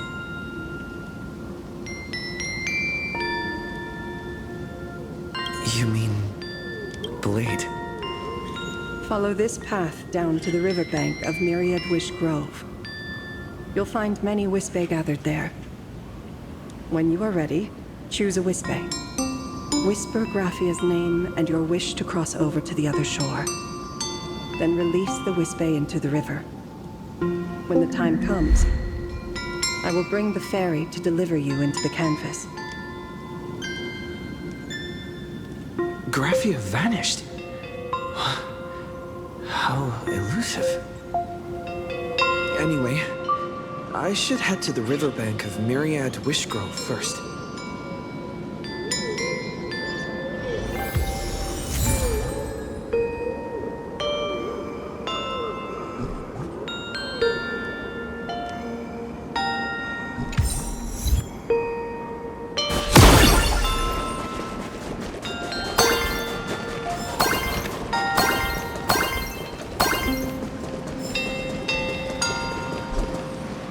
I've heard that in the same forest, giant trees will fight each other for nutrients.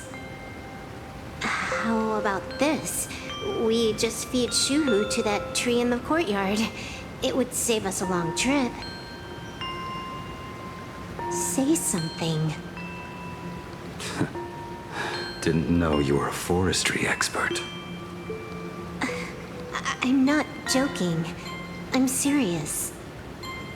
If the Elwood absorbed another emanator of abundance, it would likely bring about an even greater catastrophe. Right now, there is no other option besides the Veracity Husk. If the abundance grows too strong, the ambrosial arbor loses control, and the Arcadia is doomed. If the abundance is too weak, the husk spirals out of control, and the Arcadia is doomed just the same. It's called an Arcadia, but the whole thing is built on a razor's edge. Does that mean the essence of the elation is just dark humor? You're afraid. I'm not. I respect your choice.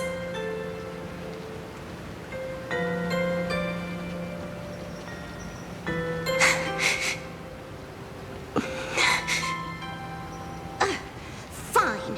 You're right. I'm afraid. So what? You don't think I know what that Xianzhou person meant? 1 in 10 chance? There is no chance at all. Listen, I just can't stand by and watch one of my kin sacrifice himself. Kin. What else? Friend? Colleague? Playmate? The guy who carries my bags when we go shopping? I suppose all of those fit. Fit? Sometimes I can't tell if you're actually dumb or just plain dumb. I hear you. Just assume it's the former. Simpler that way. My mind is made up. You should understand. Misplaced emotions will only cause the mission to fail. You really are just plain dumb. To be honest, I'm the same way. If I could see Firefly cured of her illness, Kafka finally finding the heart she's looking for, and that guy reclaiming his future, then I'd be willing to pick up that level 999 cartridge too, even if it means becoming nothing but a shadow of the Dark Zone. Don't. At the TV tower, you already severely overspent your time. Don't touch that thing again. Besides, why are you telling me this? You should tell them yourself.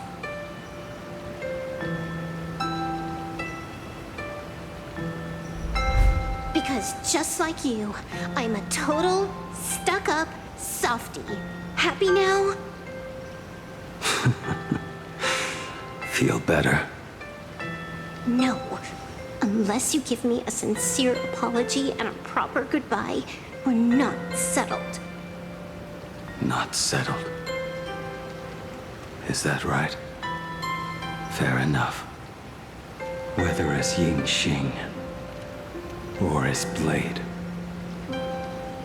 my journey has reached its end. Before the final verdict, I should say a proper goodbye to my kin. Who's there?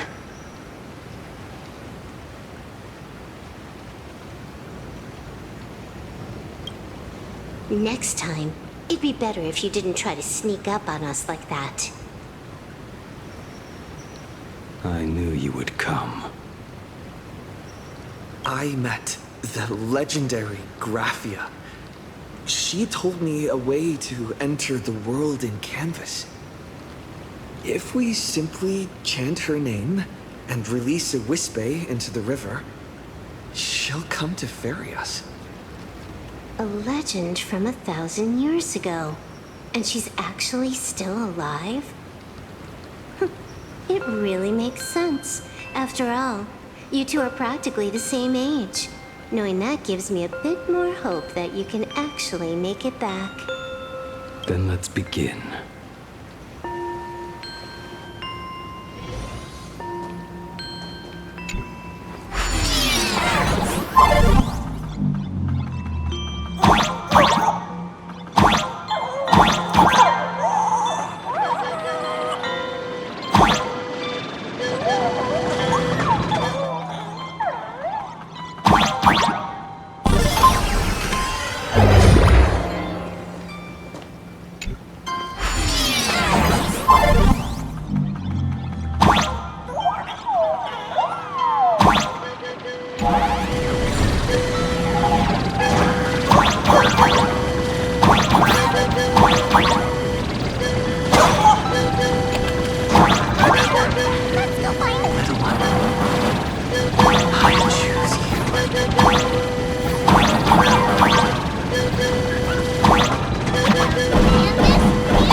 That should do it. I summon Graphia, mother of Imogenesis. May she come forth and deliver us into the world in canvas. No Whispery were harmed in the making of this operation.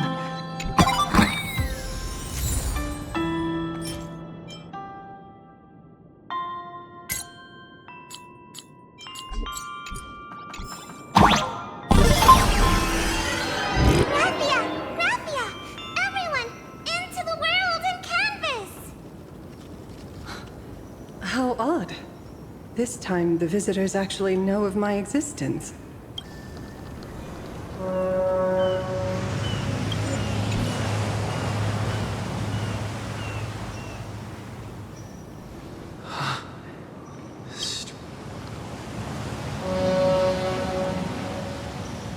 I heard your call, and have come by boat to guide you across. Greetings, travelers who seek to leave the mortal world behind. It is a pleasure to meet you. Oh? Not an Imagine, but someone here to settle the past and family members seeing them off? I guess so. The power of abundance. What a nostalgic scent. There is something terrifying slumbering within you. I've heard that something lies at the end of the world in canvas with the power to suppress it. Will you show us the way? Ah, I see. You are better informed than I thought. I understand. Time is of the essence. Please, step aboard. Thank you. The mountains lie distant. The waters still. And snow settles. A fine moment to bring this weary life to its end. Bring a weary life to its end. To my eyes, the power taking root within you is far from withering away.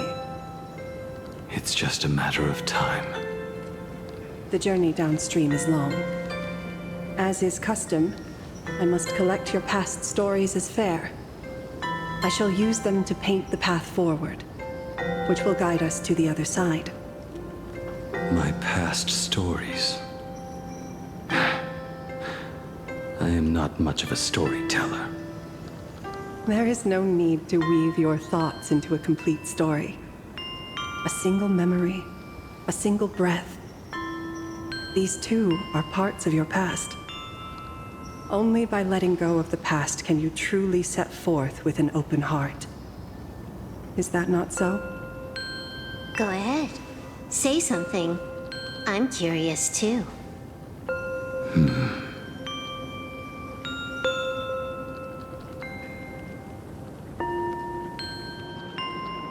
Then, I shall begin with that lone island of Insumosu. It was a desolate wasteland, untouched and forgotten. Desolate, cold, the perfect place to lay the dead to rest. I planted rusted, broken blades in the wasteland as a mark of my departure. Little did I know that even after joining the Stellaron Hunters, I would find myself returning there time and again, bringing along a few new swords with me. Their owners, some of them sought my life, only to fall by my hand. Others simply wished to see me one last time, as their own lives flickered out. I was once a craftsman, and those swords, they were all my own creations. I erased those wordless monuments for my old friends, one by one, until they became a forest of broken blades. And what about me? And my sword. When will it finally join them in that forest?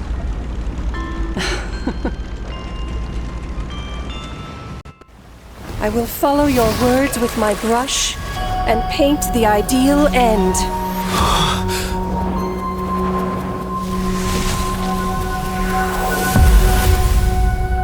Sword barrier. We've reached the shore you've been seeking. What is this place? This is the world in canvas. A mirror to your soul. Superb artistry. And yet, I thought you would paint the desolation within me instead. I saw no desolation in your story. Instead, I found the lingering regrets of a master craftsman. The fire that tempers black steel and shapes 100 blades does not burn upon the forge or anvil. It burns within your heart. That spark within you has yet to fade. It is why this plane has chosen to bloom into flowers. We've got no clue what you two are on about with all this cryptic talk. But you smiled just now, didn't you? No, I didn't. We should go.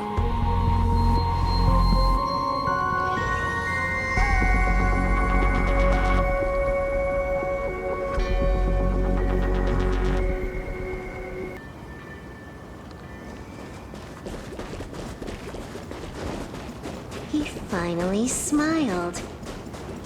I'm actually the one who can't even smile. This sucks.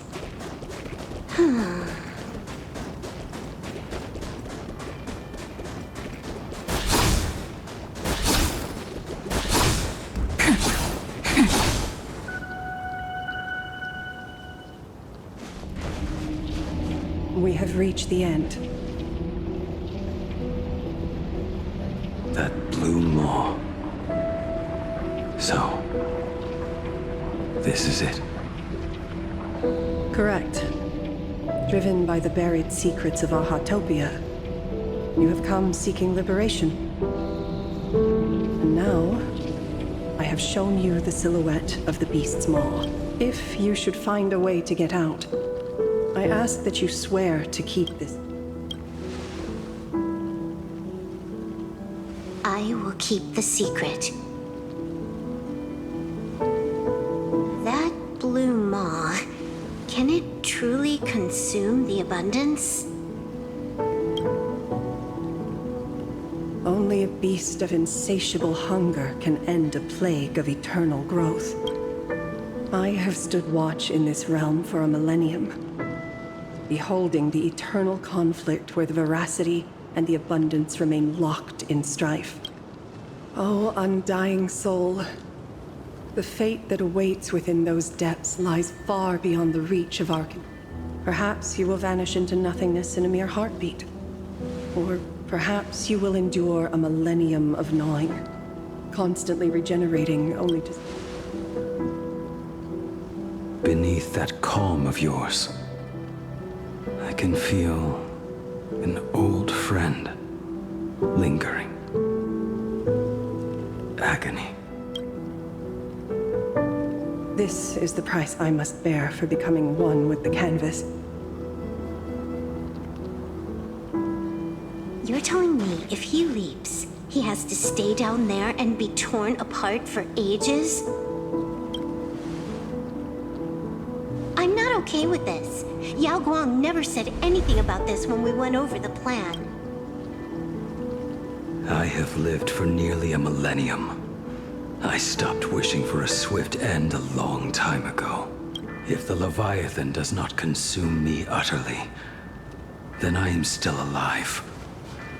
And until that moment comes, I will pin Shuhu to the anvil and swing my hammer once, twice, and again, and again. Is there really no other way? Silverwolf, I was never one for sentiment. I'll only say this. In my past life as a smith, I made it a point to forge something for those friends I found tolerable. But ever since I joined the Stellar... Oh, right, I get it. You want me to go back and take apart that box Kafka uses as a footrest, right? You already took it apart? A long time ago. Quite a few treasures in there. A master-crafted blade, a game controller, and a portable reactor. That's the armor core, reforged from the remains of the Glamoth Queen. Oh, and a cat-scratching post. When did you find out about these? You? You mean... Think you hit it that well? Please, give me a break. We're a pro team, you know. Just split it among yourselves. Kafka should be the one saying this, but... You are the most perfect blade the Stellaron Hunters could ever have.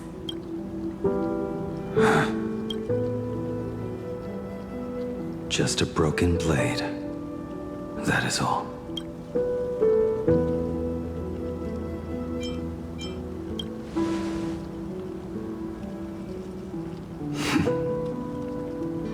Thank you.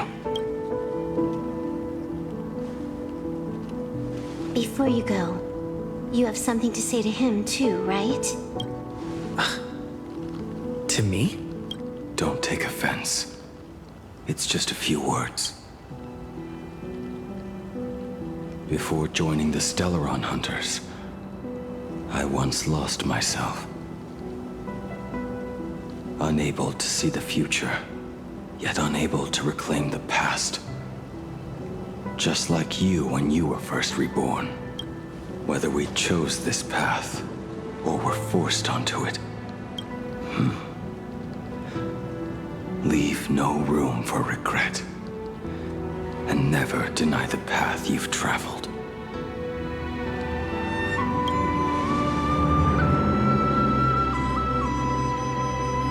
We use the script to interfere with the future. But some things, once spoken aloud before their time arrives, will never come to pass.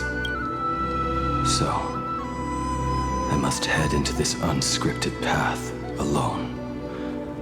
To witness that final, solitary truth for myself.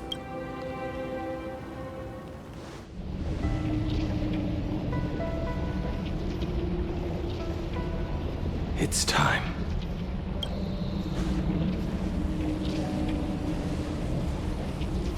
Do you still remember that passphrase?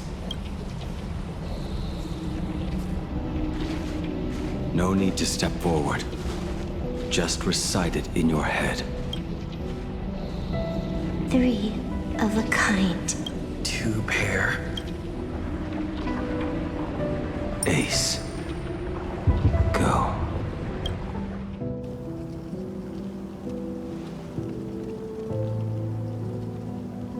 Farewell.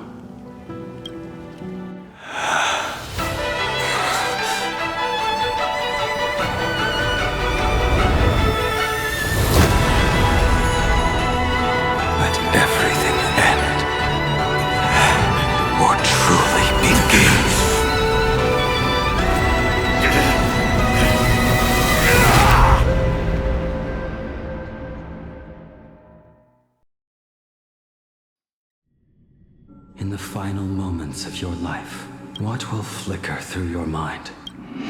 The devouring. How much time has passed?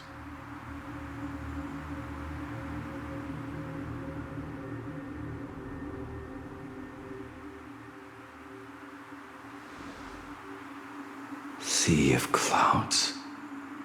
Ambrosial arbor.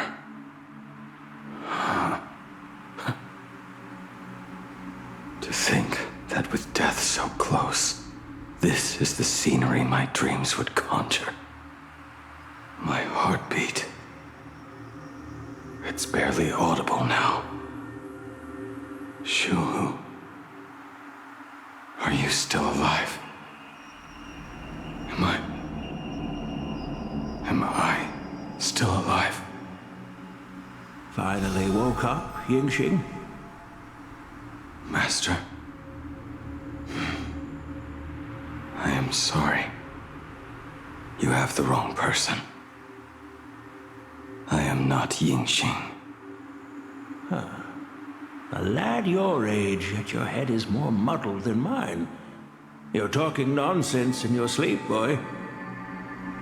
It has been ages since we last met. Tell me, have you let your craft go to waste? Your master wishes to see what you can do.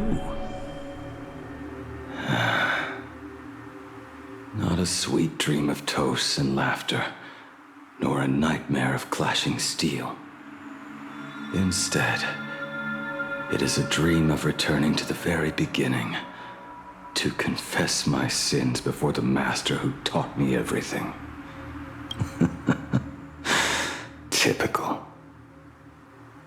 This is a standard issue sword I forged for the Cloud Knights, back when I first began my training. Senior Frater, are you truly from a short-lived species? Why do you ask? I mean, no offense. I just wondered. Why would... My home became a grazing ground for those boars and beasts. Look at this blade. That is so... Stop flattering me. Senior Frater, how could you so thoughtlessly name your own creation? The very first assignment Elder Huayan gave his disciples is... A lone cloud. Let's call it... Senior...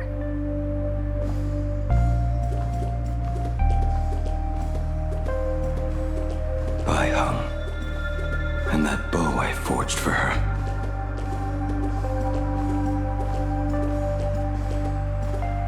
Jing Yuan's Devastator Glaive. The weapon I promised to forge for him all those years ago.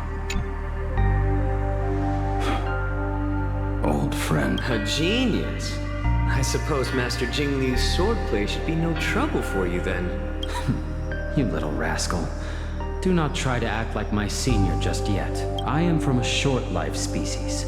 Xianzhou's swordplay takes hundreds, even thousands. I heard your bold claim. I'd rather leave this world in a blaze than live until the end of time. My, the future sword champion has sharp ears. It would be a waste to throw my skills away on the battlefield. All right, deal. Then I want a Devastator Glaive, 4 meters long, decorated with green silk. Then it is settled. When the time comes, you shall arm each of us with a weapon of our own. Let us come, friends. Drink up. We 5 come from all walks of life. But here at... By the rainbow and the 10 lords.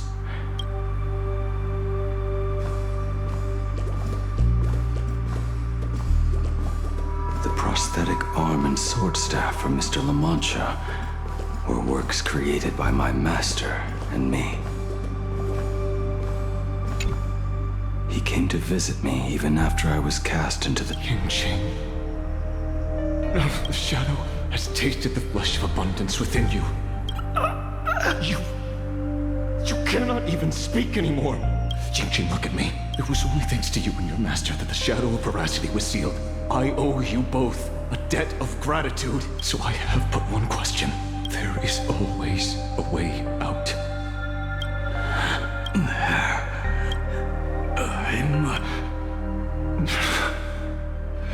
Perhaps if I had taken you away, Pity. So much in this war.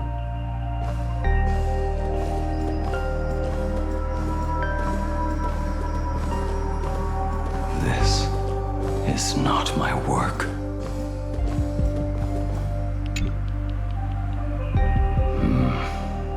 So you're Blade. You sound like... Oh, good timing. What do you make of the sword she's carrying? The blade itself is fine, but the technique is wrong. My, oh my, Bladey. You're real since you have so much to say, Master. I put down the hammer a long time ago. From now on, this shell of mine.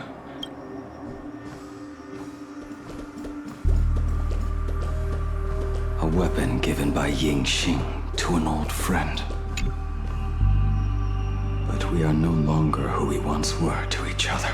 Who I am does not matter. What matters is... I don't... All that happened. You would do well to keep next time we meet. What a pity. Apprentice, come here. Finally. Is the end in sight?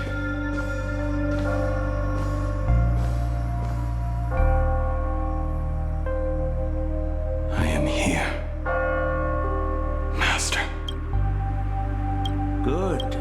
I have waited a long time for you.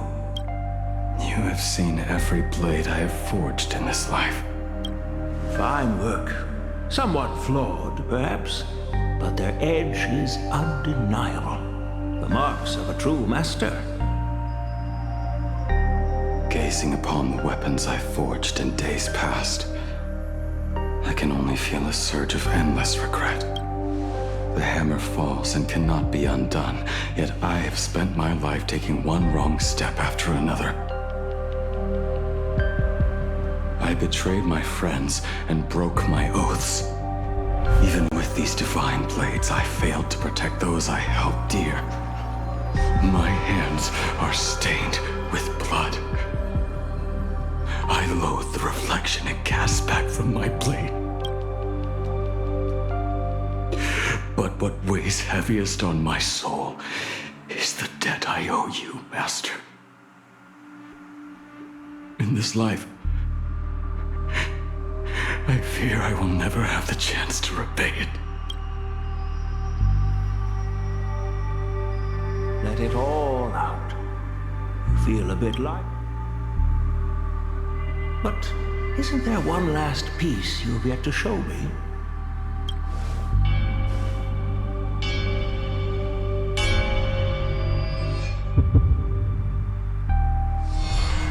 It is yet to be named, has it not? That is a mere scrap from the forging of Shard's sword. I hid it away, fearing it would bring shame upon our school. Can a mere boy keep secrets from his master? I entrusted General Yao Guang to bring it to you. Since the day you left, I have kept this blade hung in the hall, gazing upon it daily. It is the same light that shone in your eyes the day you bowed to me. I am but rusted scrap now. My light has long since faded.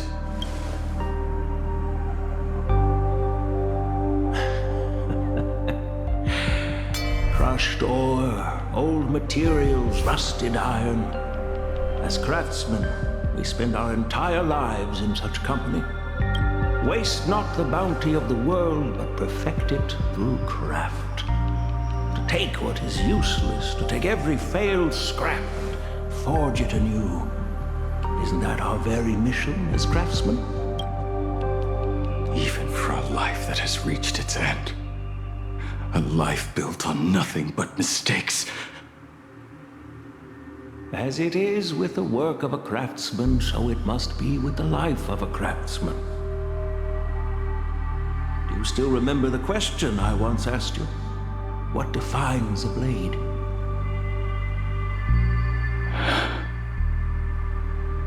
The answer already lies within you. Go now and forge it anew.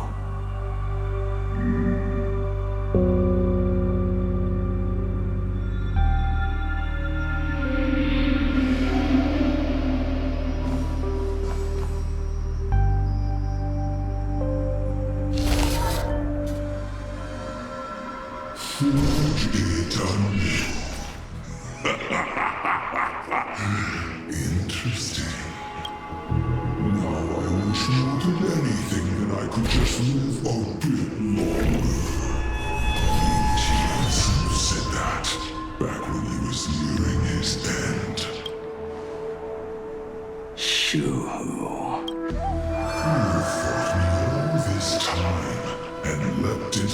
Leviathan's maw. Nothing more than a bid to drag me down with you. Truly, for so long as a single soul in this vast world prays for abundance, I shall return to bestow my grace. And now, I have come in answer to your prayer.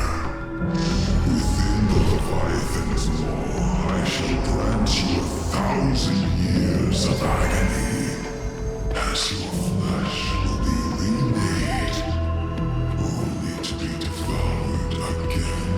And is this not exactly what you call forging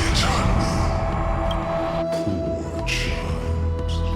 You and the Sinjo citizens are always so short-sighted. Trapped in this waking dream called life, you cling to what is gone and tremble at the thought of being forgotten. Yet when I come to carve through your flesh and awaken your minds, you spurn my beautiful gift. You were once a master craftsman. You should know best about the beauty of shaping. I can grant you the power of reshaping life and death, bringing those you loved and lost back to life. Let your friends return to this world again and again, giving you the chance to right every single wrong. Righting wrongs. You mean by carving out more walking husks like me? Things that crave an end they can never reach? That is but a fleeting pang, a necessary tempering on the path to eternity. If you persist in spurning this gift, this law shall become your prison for all time. Your body will churn for millennia, caught between being digested and reborn.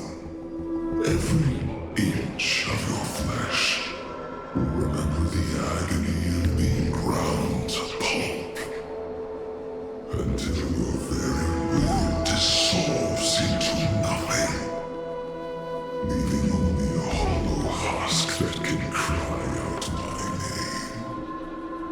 name. Are you done talking? Do you truly believe that I am the only prisoner here, Shuhu? You are the one bound most tightly by your chains. For so long as a single soul in this vast world prays for abundance, I shall return to bestow my grace. You are nothing but an echo of them, a slave trapped within your mission of compassion. You mock our obsessions. You are Yao Shu's most pathetic prisoner. Are you trying to provoke me? No. I am pronouncing your sentence. I never dove into this abyss for the sake of a mutual end. I came for forging. As long as you cling to life, you must keep reshaping this body to fight back the gnawing from the veracity. And that struggle is exactly what I want. Let the maw of this Eon husk be the furnace. Let our undying flesh be the iron. And let death, 1,000 times over, be the hammer. Right here, I shall forge and recast you again and again, not to destroy you. And the thorns of this cage shall forever be aimed at that savior who branded you with your mission. Yao Shu, are you ready? To turn your vengeance against your god?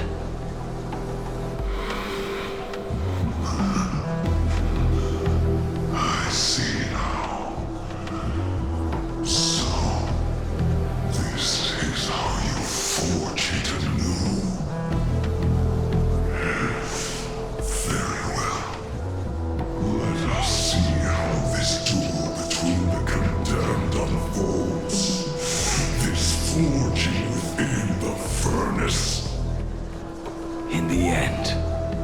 which of us shall forge the other into a blade?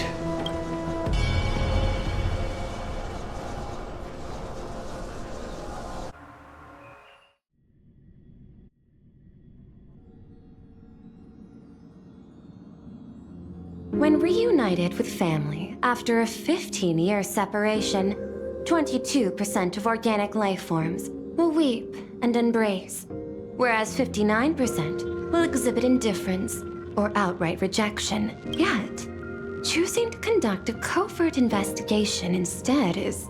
You harbor suspicions regarding Mr. Ryusuke. Why is that, Miss Himiko? Before Star Rail Fest began, I stopped out of concern, or perhaps curiosity.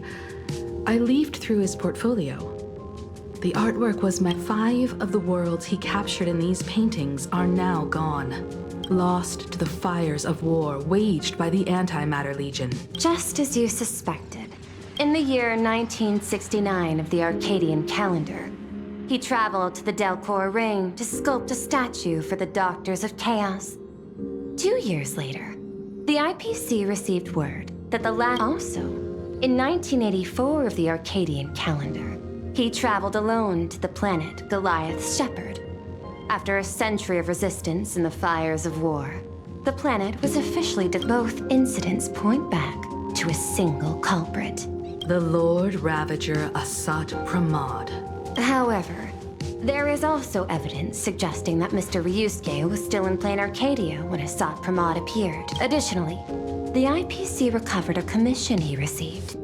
It read, "Please carve a trace of our lasting glory." He accepted the commission. Even legends of the Graphia clan abound within Planarcardia. To this day, many believe the Weathering Curse is a scar seared into your very conjecture. Mr. Ryusuke was tracking the demon from beyond. He Any other conjectures? There is another possibility. There is a 52% probability that Mr. Ryusuke was being used by Asat Pramod. He might have even chosen to work for him. I'll have a word with him. I'll leave it in your hands, Miss Himiko. Dad, do you have a minute to talk? I do. I'm 1000% free for you. What brings on this surprise call for your old man? I was worried you were too busy, so I didn't want to bother you these past few days. That foolish didn't hurt you, did she? Actually, what am I thinking? A mere herald of death is nothing to my Himiko. You probably handled her in no time. And that kid is something else too. I'm telling you, everyone at school is a huge fan of the Astral Express now. 15 years. And this time everyone survived. It's time we sat down and talked. Just as father and daughter. Huh? Am I dreaming? My little girl actually wants to have a real talk with her old man. Well, I don't care if I heard you wrong. I'm taking this to the bank. Praise the Astral Express. Give me 10. There's no need to rush like that. I should have seen that coming. Himiko! Himiko! Come over. Tell me more about this. I originally planned for us to meet at the school, but since you're already here, let me show you around the Express. Oh, I would love that. I was in such a rush last time. I really want to get a good look at the place where you spent the last 15 years. Who could have imagined it? The thing that connects this nearly infinite universe is not some distant godlike Shipe, but a single express. I have met many artists who dreamed of boarding the Express just to get a closer look at the legacy of trailblazing. So I am curious, how will the great artist Ryusuke evaluate it? Me? Well, I'll give it my all. I was only joking. There's no need to be so serious. There's actually so much interesting stuff on this express.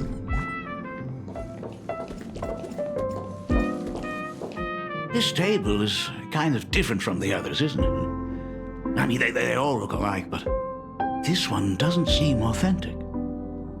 A lot of old furniture was destroyed when the Express crashed. Pom-Pom and I spent quite some time picking the right replacements.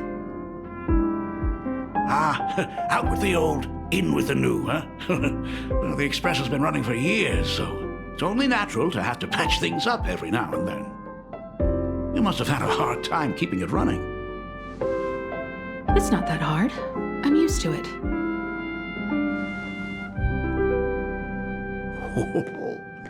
Just as I thought. The Astral Express looks amazing inside. The chandelier. The designer used the skeleton of a void song whale as a reference. They say it's been here since Dolly's days on the Express. It catches the eye of many people who board. But the light seems a bit dim in here, doesn't it? It's always been this way. Oh, have you tried swapping in a polarized conductor? Or rinsing the light units in an alkaline solution? Are you an artist or an electrician, Dad? I am just speaking from experience. Don't forget, your dad was once the one who set up all the lighting in those classrooms. Is it there? Oh, let me see. It's bigger on the inside. Oh, the phonograph also has music from all sorts of worlds, just like the versions I've heard before. Oh, it's a shame I didn't get to see the legendary infinite ice cream machine. Dad, you actually believe something like that exists? I thought only kids would fall for it. A long, long time ago, such a thing did exist on the Express. When the Express passed the desert planet Talon, Granholm left the machine there. Now, it has become a popsicle planet. Conductor! Long time no see. Your fur looks a lot smoother than last time. Really? Thank you very much. Hey, my daughter Himeko finally opened up to having a heart-to-heart with me. What a special moment! Pom-Pom will leave you to it then. They say family is one of the most precious treasures. Pom-Pom believes we should cherish them. See? I told you. This time, Dad wins. Oh, Himeko, you may be a fully capable navigator now, but sometimes experience still beats youth.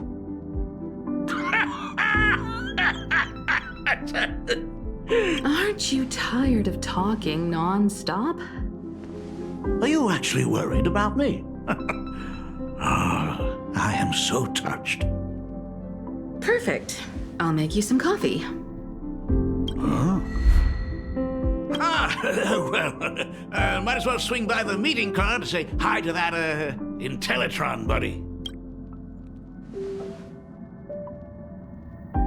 Pom-Pom finds Himeko's father very easygoing.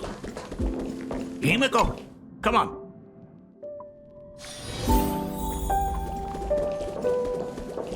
Intellitron buddy!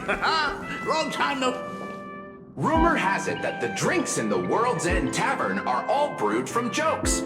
Since we are in Planarcardia, any single joke before a drink would be second to none. Since there is only a single joke, it is quite literally second to none. Mr. Ryusuke, the tension detected in your micro-expressions has increased by 33% since our last encounter. Oh, nonsense. Himeko is brewing up a cup of coffee just for me. Is there anything in the world more wonderful than that? A cup of hot coffee right before the end.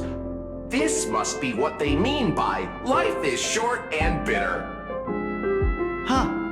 Well, now I see why they call you Shush. Well, since I'm still among the living, let me tell you a joke for a change. A long time ago, there was a truly terrible nameless.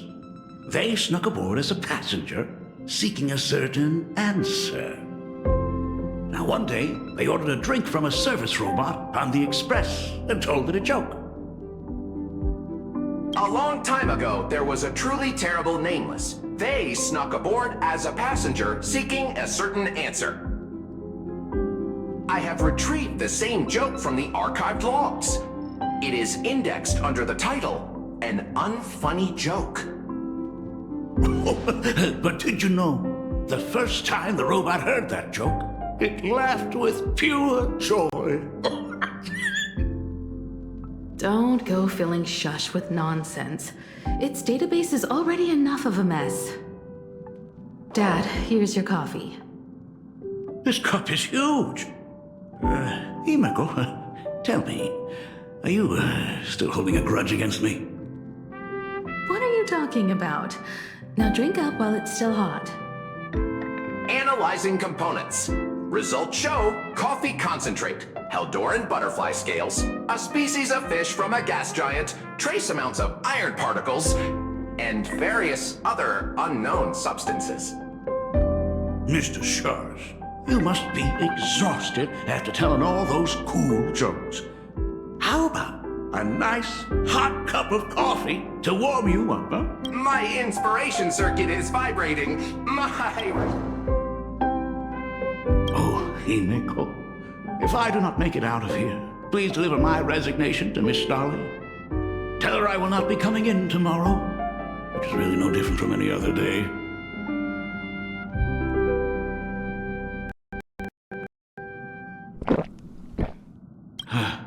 Oh, want another cup? Himeko, Miss Dolly told me that back when you were a school assistant, you used to bring a massive pot of coffee for everyone every single day.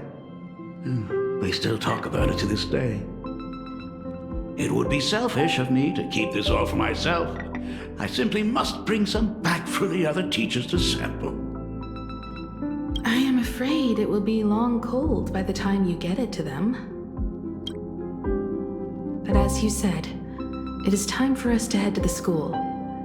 We must return to the source of all these tragedies and put an end to the blood-stained games. Are you truly ready to say your goodbyes? We can stay a little longer if you like. We still have plenty of time. We should go now. I have been ready for 15 years.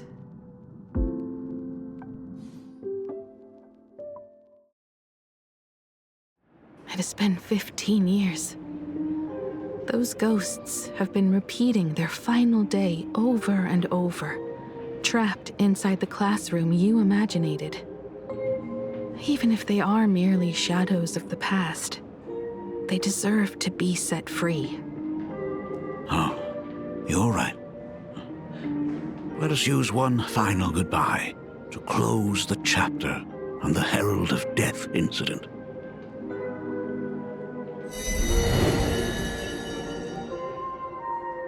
Senior, you are back! We're all waiting for you. Sorry I'm late, everyone. It's okay. Thank you so much for coming. Himeko, we don't have enough time for the lobby. Could you please use your amazing Imagenesis skills to decorate the stage for us? I am begging you. Mia, stop bothering Himeko all the time. If you and the others hadn't slacked off on the rooftop, we wouldn't be in this mess right now. But the school anniversary is tomorrow. If I do not get this done, Ms. Dolly is going to skin me alive. You should start by tidying up those ribbons. Once we are finished with the classroom, we will all come and give you a hand.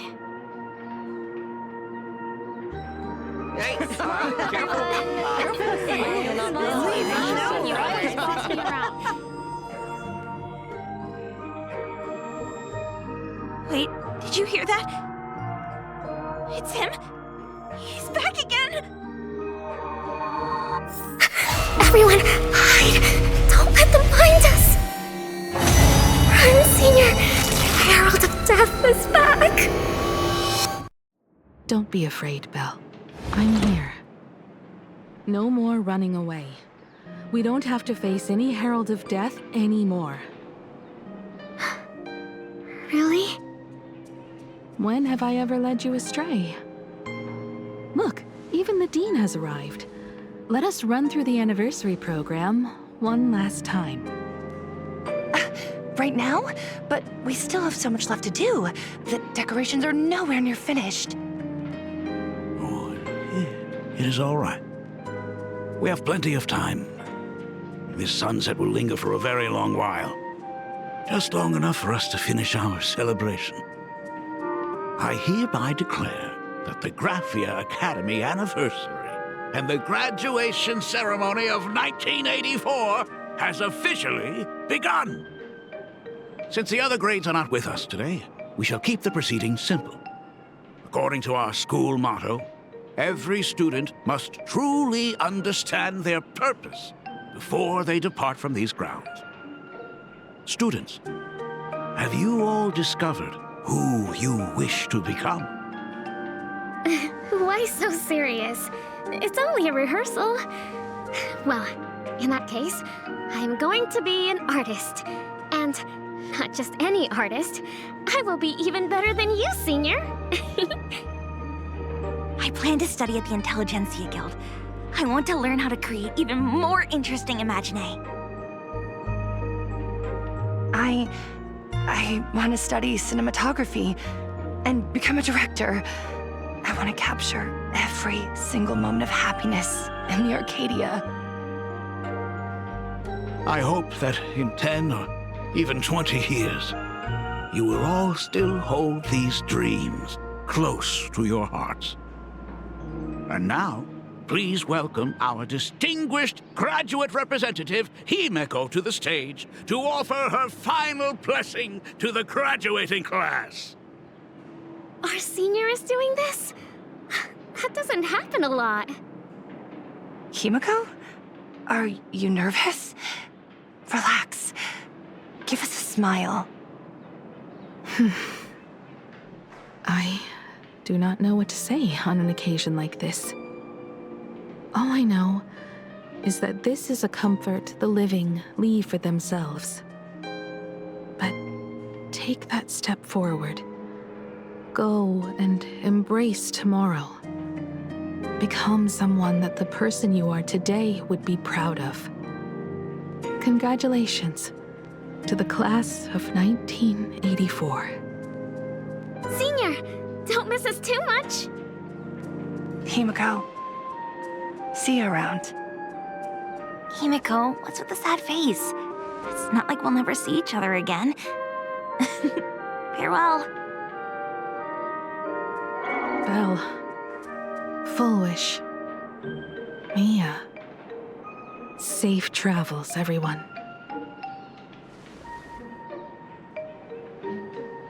15 years.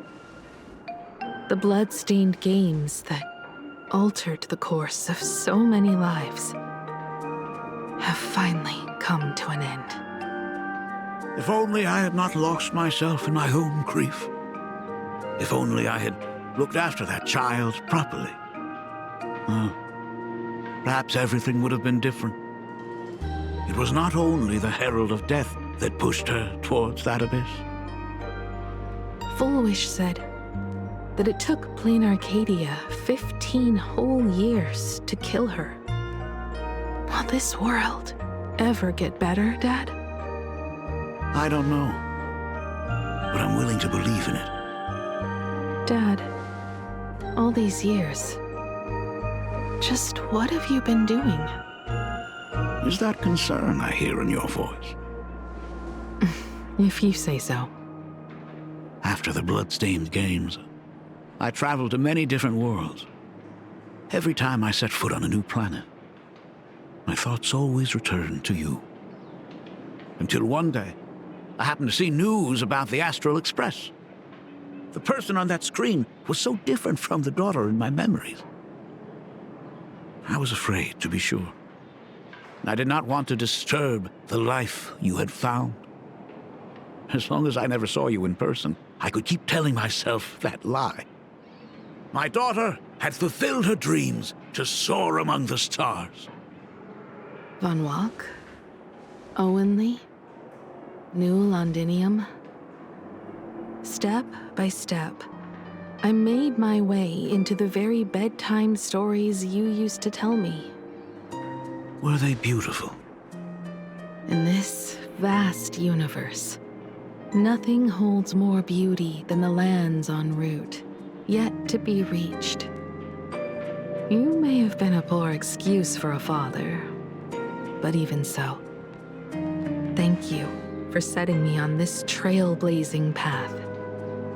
Same here. Thank you for fighting so hard to be here alive. It's still early, huh? Let's have a walk around the campus. I have something very important to tell you. But it can wait. Something very important? No. Give me just a moment to gather my thoughts.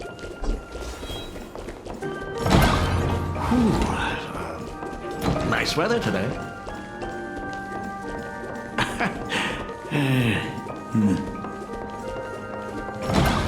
Let's go downstairs.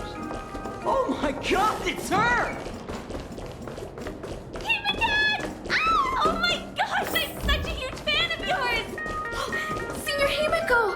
Oh wow, she actually looked at me! Her navigator aura is incredible! Astral Express, I love you! Like a love song, baby! Baseball Raccoon didn't come? Oh, Himiko is so pretty. It gladdens me that my daughter is so popular. But we're all supposed to be in class right now. The Herald of Death incident just ended. It is only right to let them breathe and relax for a while. To think that it all happened only yesterday. Young people really do have a way of returning to their carefree selves so quickly. I suppose it is because they believe the Astral Express will always be there to save them. It brings back memories of you as a little girl. Whenever you heard someone mention the universe, the light in your eyes would outshine even the brightest supernova. That is true. The very first Imagine I ever brought to life was modeled after the rocket atop the Phantom Moon's head. That little fellow had quite a temper. It was so determined to fly higher and higher. To this day, I still wonder if it ever truly reached the moon. Dad, do you still remember it? How could I ever forget? That thing came crashing down and poked a hole right through Miss Seadrake's tail. I had to take you to apologize in person. I ended up redrawing the tail myself to make it right. These days, I wouldn't be able to handle that kind of trouble anymore. My poor old back wouldn't allow it. Now that I am free from the weathering curse, you don't have to spend your life wandering the stars anymore. Why don't you just settle down here? I just can't face the thought of coming back to nothing but an empty home again. Don't worry. I'm not going anywhere.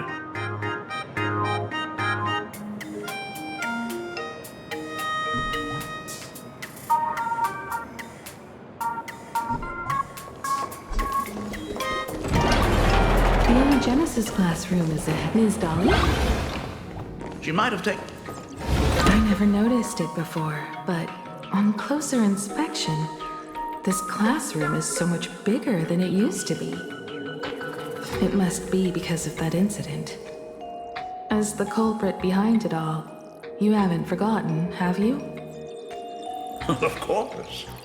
Well, since I couldn't get you onto the real Astral Express back then, I figured drawing you a substitute instead would be easy enough.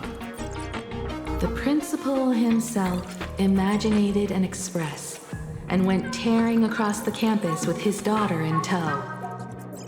It even made the front page of the Dual-Mention City News back then. Looking back, you were always such a bright and spirited girl. Which is why I encouraged you to reach for the stars. When the weathering curse took hold, did that dream only end up weighing you down? If it weren't for those dreams you gave me, I wouldn't be the person I am today. I'll never forget. Whenever the weathering curse flared up, you would always sit by my bedside and hold my hand, telling me the stories of Sir Camor. That was always your favorite. Whenever your fever refused to break, you would cling to my sleeve and just wouldn't let go. So, I would start from the moment Sir Camor invented the diving device and go all the way to the second voyage of the Interstellar Explorers. Like clockwork, right about then, you would close your eyes and drift off to sleep. Yeah. That was the first story you ever told me.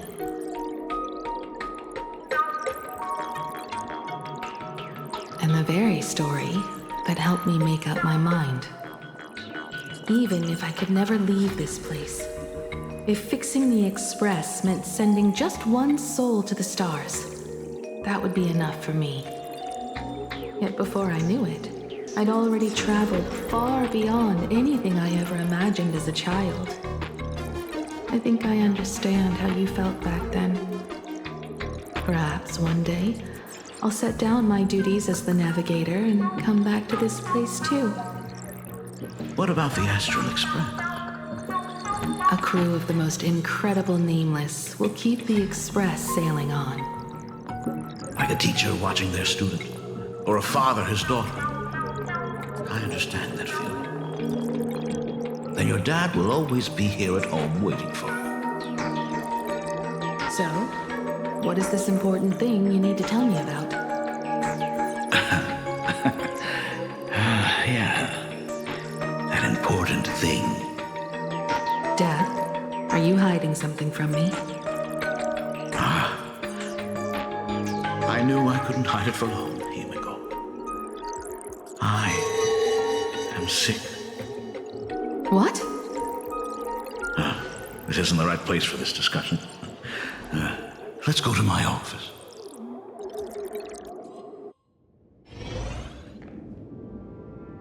So? It's the weathering curse. I know what you're about to ask. I do not share the Graphia lineage, which is why I believed I could find the demon from beyond and save you and your mother. But in the end, Ryosuke was just a useless man who couldn't save his wife or daughter, or even himself. Tell me, what happened in the past 15 years? You've seen my portfolio, haven't you? Those worlds are just like Planarcardia. Every single one of them has fallen victim to the demon from beyond. In those places, luck is a very real thing. And the demon from beyond can manipulate misfortune. What does that even mean? In ways beyond comprehension, you feel misfortune crashing down like a tidal wave.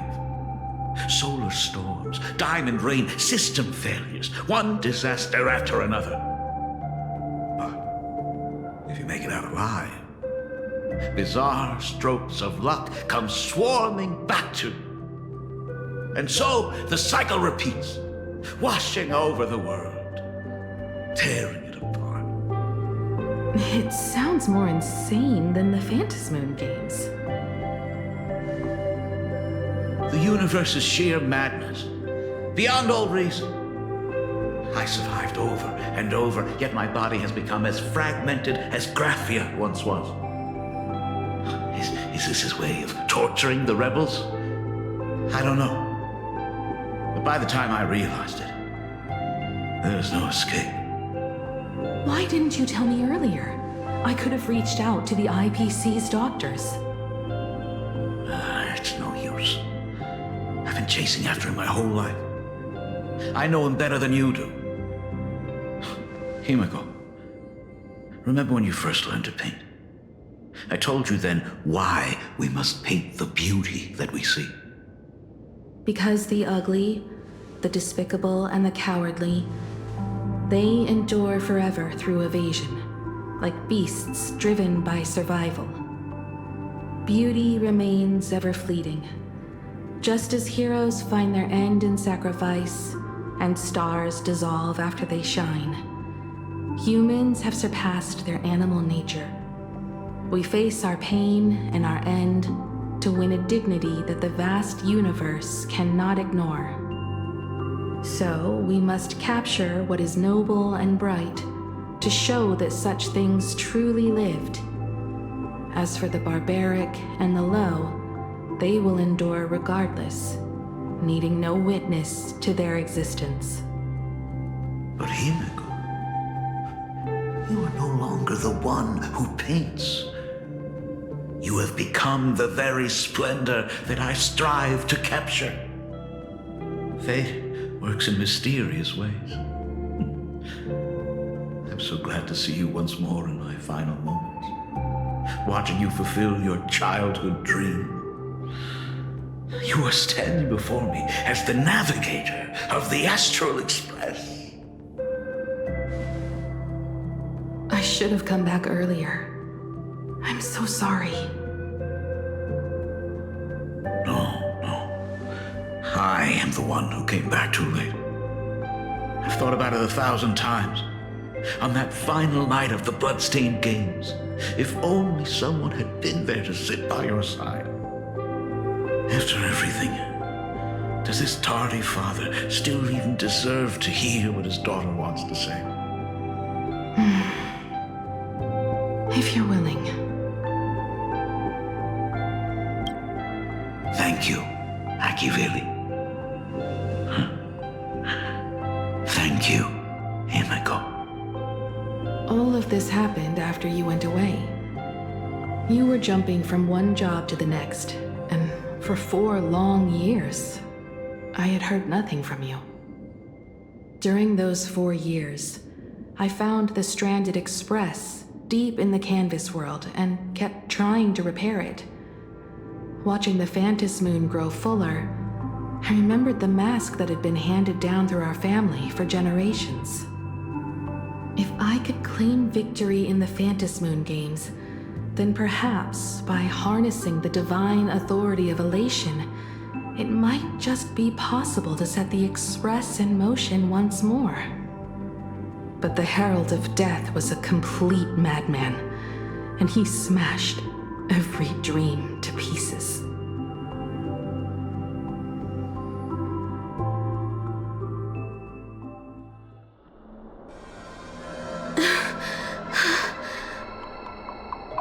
These bloodstains. The Herald of Death is heading to Dovebrook. He's already killed so many people. When will it be enough? Himiko, are you afraid? You're asking if I'm afraid? Of course I am. After seeing all that carnage along the way, Belle, Mia, everyone was splattered everywhere. Like spray paint. Twisted and crushed. They watched themselves turn into... while they were still alive. But Himiko, I'm here for you. I'm okay. I'm fine. If I don't stop him right here and win the Phantom Moon games, there will be no tomorrow for anyone, let alone a new journey for the Astral Express. And someone needs to avenge those students at the Academy. That is not your responsibility. If you are afraid, let me handle it. I know hunting down the Herald of Death isn't my responsibility. If I turn around and walk away, no one will blame me. But I am already here. I can't let him get away. Yeah, I'm not really scared anymore. Really. Warning. Warning. The suppression squad sent by the Department of Aberration Defense. Aberration name. They're all gone. By order of the Completely wiped out. Defense. All units must struggled begin through the evacuating pain civilians from the as the surrounding herald of areas death immediately. dragged and smeared them across the ground. Has entered Dovebrook district. But Aberration these threat stains. level, calamity. Aberration name. Is he herald really of so death far by gone order of the Department that of he's Aberration using Defense. himself All as units must begin bait? evacuating civilians from the Even so, surrounding area. he still managed to break through the blockade ahead. That's terrifying. To take down a monster like him, you need a single perfect strike. Overwhelm him before he can even react. I think I've got it. But first, I need to buy some time. Let me handle that for you. All right. But buying time is easier said than done. It's too narrow here. We need more room. The best bet is to pin the Herald down on that bridge. I'll take all the wish power I've gathered since the Phantom Moon became full, and use it as fuel to paint it into existence. The sheer destructive force unleashed from creating a massive object will break him and leave him completely incapacitated. But by doing this, even if we defeat him, you would be giving up any hope of winning the Phantom Moon games. Yeah. By burning all the wish power, I will be forfeiting my victory. But even if I did win the games and restart the Express, what would happen to this city? To my friends, my teachers, and everyone else? Where would they have left to go? To set the Express in motion with Aha's power, while standing by as innocent people are slaughtered by monsters? To soar into the stars while turning a deaf ear to the screams on the ground? Someone who does that has no right to call themselves nameless. I knew I should have stuffed an orbital cannon or a molecular saw into the case, using that bigger on the inside Trailblaze tech, just like the Astral Express. Remember that for the future, then. Right. When this is all over, I will have to give it a try. Another body.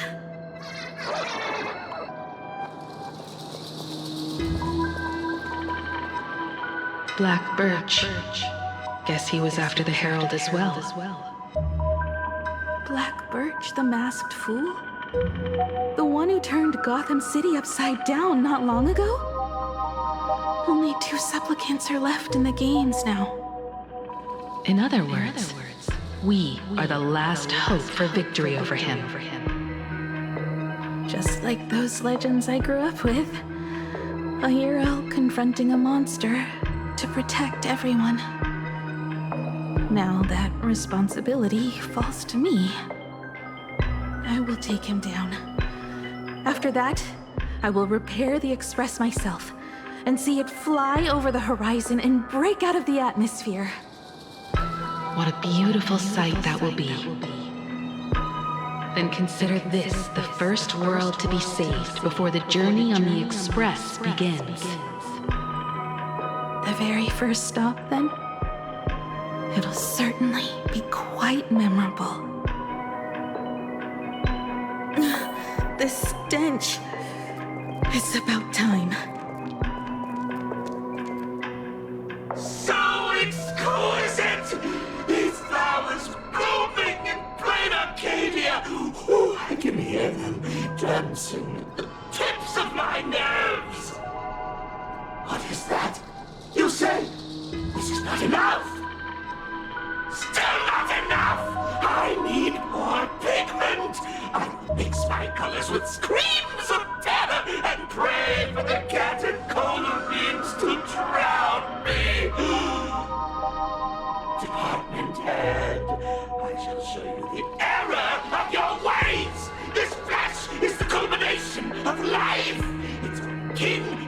right here! The giant tree running through our heartopia! I shall become her! We will be as one! No, I will surpass her. I will devour her and become the one and only existence. Another new shade, dazzling, shattered crimson. Or perhaps the color I've been missing all along. Step into this masterpiece! Become one with me and lay the final cornerstone for the future of human evolution!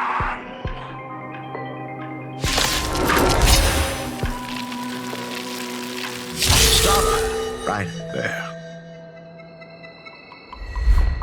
So, you actually conquered the Herald of Death and set the Astral Express in motion once more at the end of the blood-stained games. I believe in your bravery.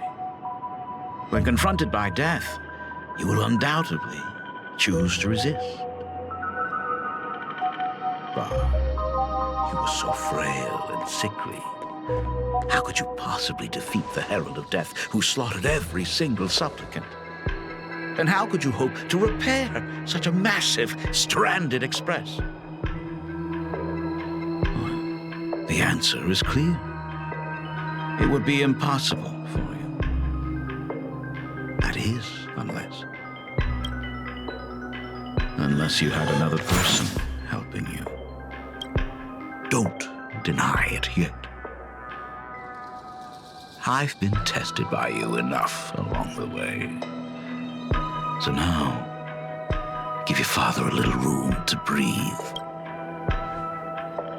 While I was gathering your belongings, I found some of the manuscripts you left behind. There were 2 distinct sets of handwriting upon those pages. Every trace in that house proves that 2 people once shared a life there. Legend says that during the Canvas Age, the grand artist Whitebow painted his late daughter onto a scroll and breathed life into her. Just suppose, that my brilliant daughter created a likeness of herself, a self-portrait so perfect that it breathed and moved with her. If that is the truth, then every mystery is explained.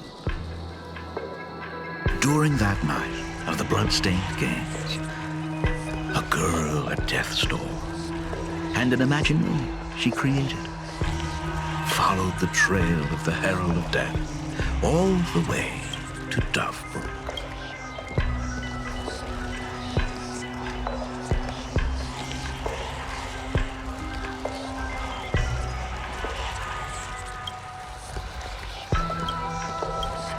As a monster bearing Shuhu's flesh and a supplicant lost to madness, Marcus Antali defeated the pair before him without lifting a finger.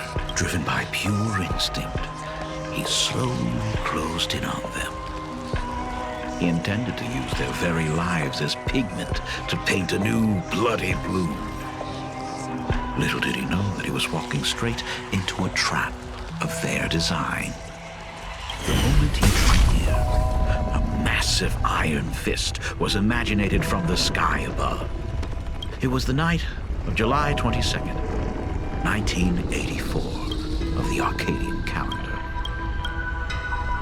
A colossal shockwave radiating from Dovebrook district shook the earth. As the dust settled, a strange urban legend found its way into every corner of the world. Over 10,000 sightings reported a giant arm descending from the sky that evening. In the hours that followed, the Department of Aberration Defense confirmed that the Herald of Death was completely incapacitated. Theories were endless. Was it a divine act by Yaha? Or a weapon built by the IPC? No one knew for sure. Yet the silhouette of that giant remained etched in every mind as a testament to heroism. It was just an arm. Yet beneath the brush of a girl who yearned for the stars, it became an extension of humanity's reach.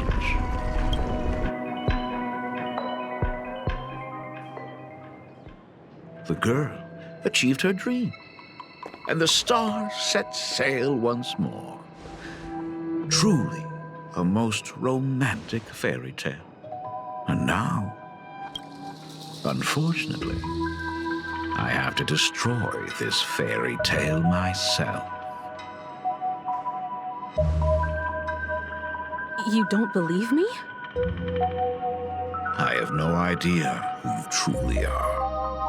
But that little girl who roamed for trailblazing, my frail and sickly daughter, from the very beginning, Himeko never left Planarcardia.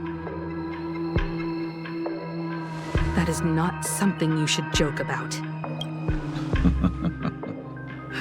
You know better than I do whether I'm joking or not.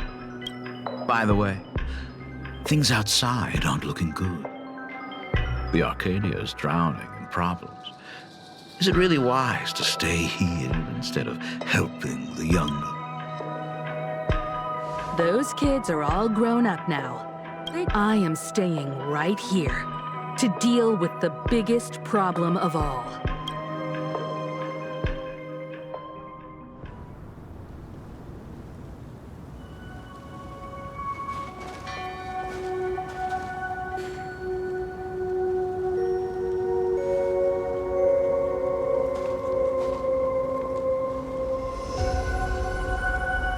Are you intending to stay here until the outcome is revealed? It might take forever for him to return, or he might never come back at all. Or maybe, if I just complain and say, I wish Blade were here, he'll just show up.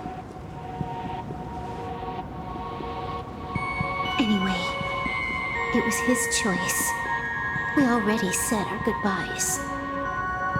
Thank you for staying with him until the very end. Now, it is time to deal with gray-haired boy. You seek me out with her token in hand. Already told me? Our first meeting was just... I only answered the call of wish power because of that mask. The one painted so... Who is this me you speak of? Me, of course. Not you again. A meanie will always be a meanie.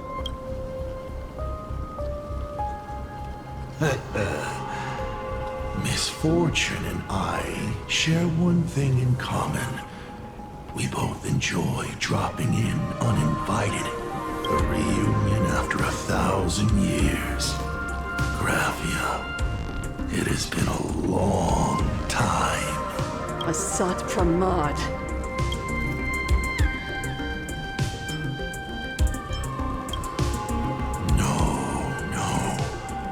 We're far more than just arch nemesis. Back at Ingford Hermitage, what you heard was only half the story.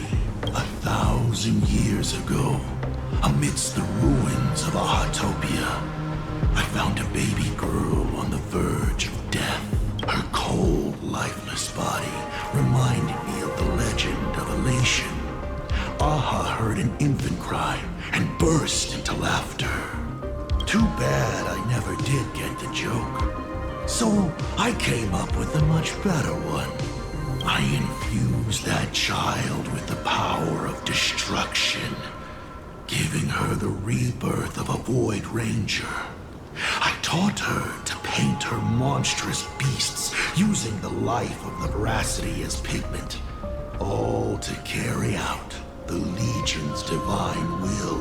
Graphia, your name was your commission, to paint the world and carve a trace of our lasting glory.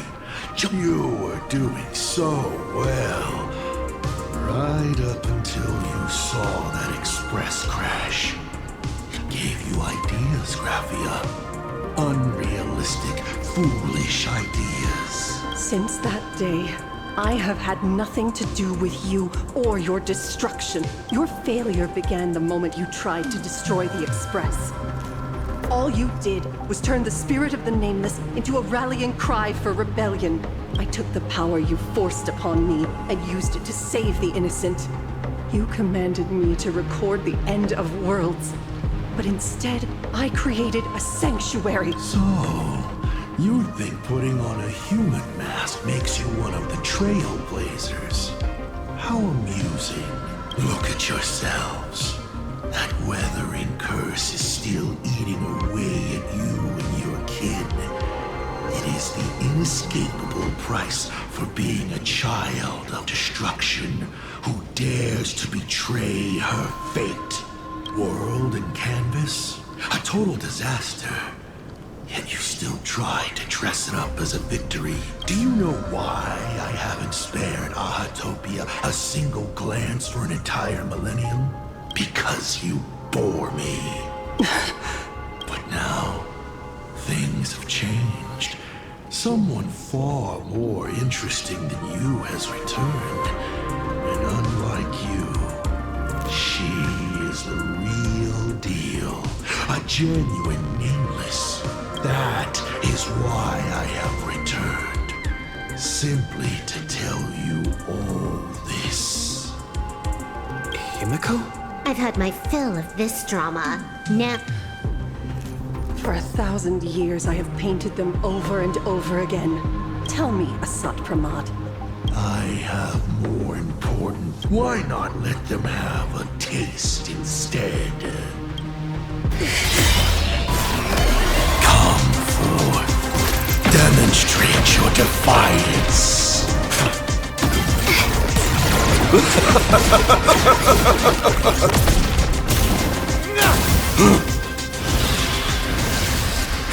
Is it over? Watch out! Pity. Such a clean strike.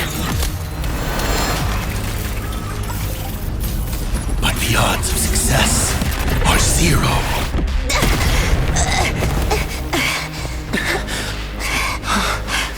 The restraint check failed?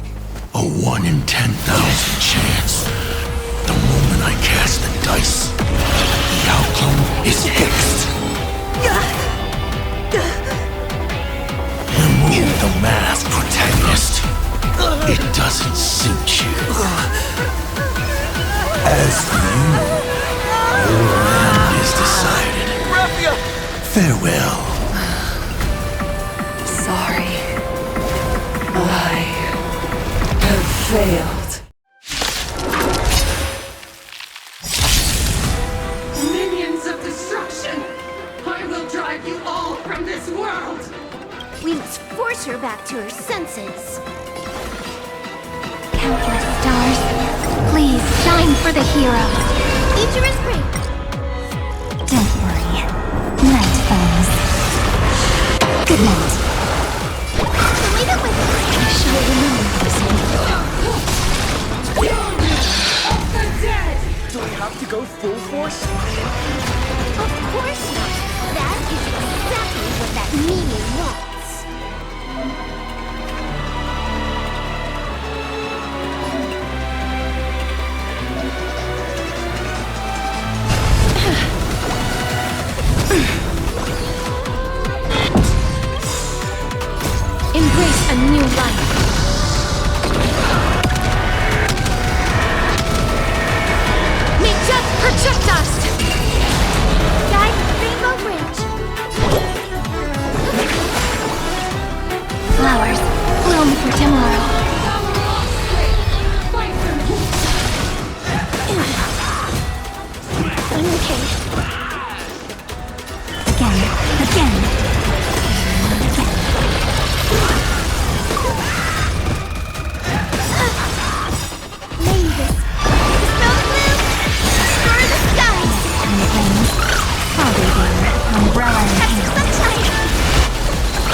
waiting to be woken up by a shooting star.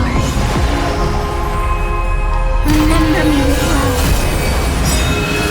May life and death sprout new buds.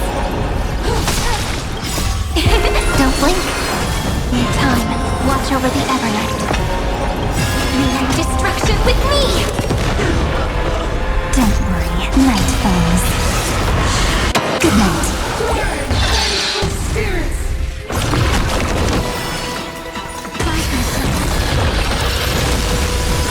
Root here. Embrace a new life. Absolutely cannot let you touch this place.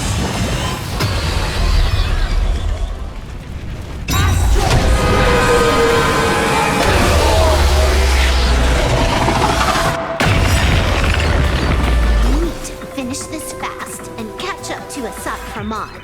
Looks like I have to use level 999 one more time. No need for that. If a sword is needed, let it be mine.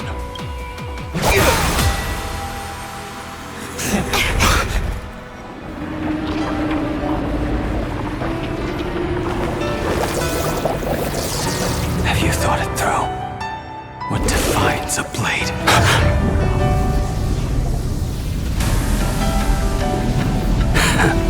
The sharpness that endures, after all has worn away.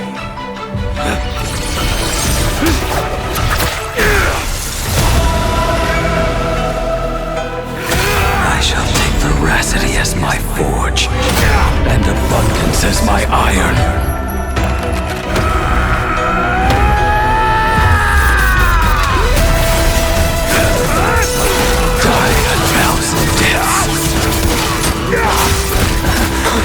Tempered into a blade!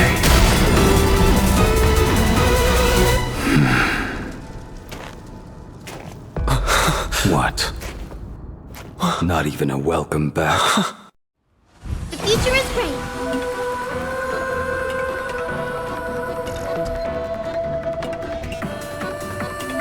You will serve as the tempering fire!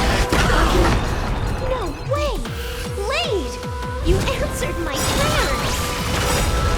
1 in 10 chance of survival. I choose to survive.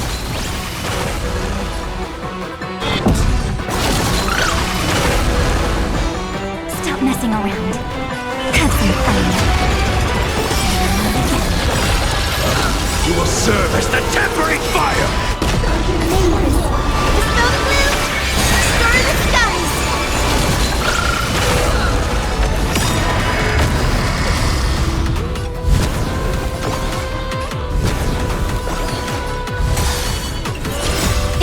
Don't blink. In life and death, sprout new buds. This is eternity! You will serve as the tempering fire! What happened to her? This is Asad Pramod's handiwork. We have to bring her to her senses first.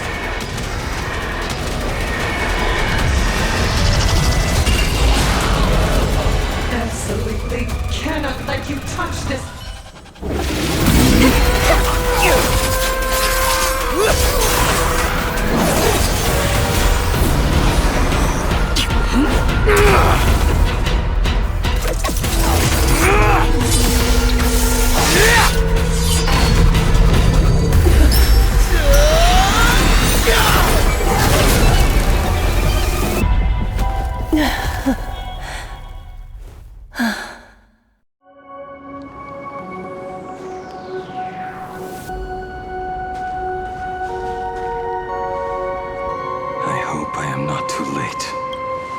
kidding. Your timing is impeccable, Blady. But isn't this a bit much? How did you even change outfits? What happened down there? I used the Leviathan's maw to imprison Shuho. What matters is that you made it out alive and got the job done. Not yet. I have made a decision.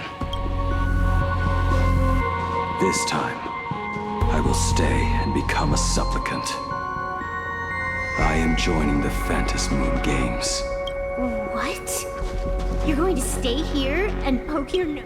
Let us settle this first. Are you okay? Thank you. All of you.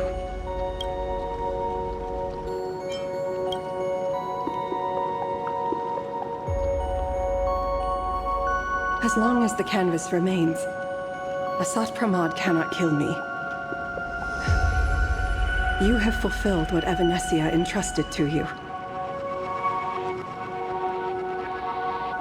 It was all me. For 1,000 years, I was the one obsessed with bearing every responsibility alone. Asat Pramod was right after all.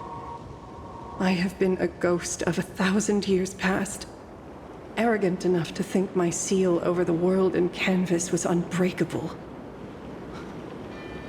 I really believed that accumulated wish power would be enough to strike him down when he returned. We are up against the same nightmare that survived a whole Sindearth age. The same monster that an entire era could not even overcome. Just how did he even sneak into the world in Canvas? The first time I stepped into Inkford Hermitage, a strange whisper tried to latch onto me, but it didn't succeed. Maybe that was the first. Then he took on Graphia's form to tamper with my mask, and even taught me the way to summon the real Graphia. In the end, he got what he wanted. So, this guy has only been after one thing this whole time.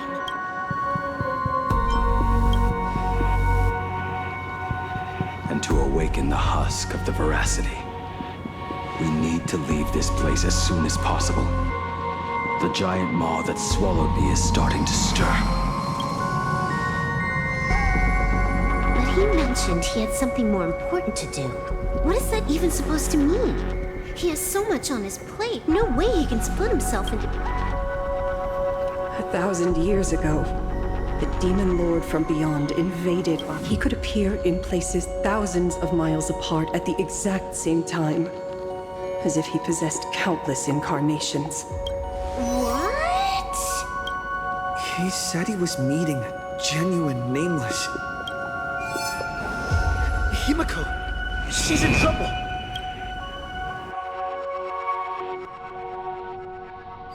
The biggest problem? Do you mean me? You said that classroom was a secret place of your own creation. Yet Fullwish seemed to know everything about it. You are far too familiar with the Express. Yet there is no way my father could have ever set foot on it. And another thing. When we first met up earlier, you said it had been 15 years, but my father clearly left much earlier than that. Your story is riddled with holes. Or rather... You are the only person I can never seem to lie to. Stop this pathetic act. You, who dare to impersonate my father. Show your true self. It seems our pleasant little father-daughter chat has come to an end. Buying time. Keeping me pinned down. If I prove to be more dangerous than anticipated, you would be right there to shield your companions. But, Navigator, you still overlooked one possibility. The most fatal one of all. Why don't you try to guess at what exact point did I take Ryosuke's place?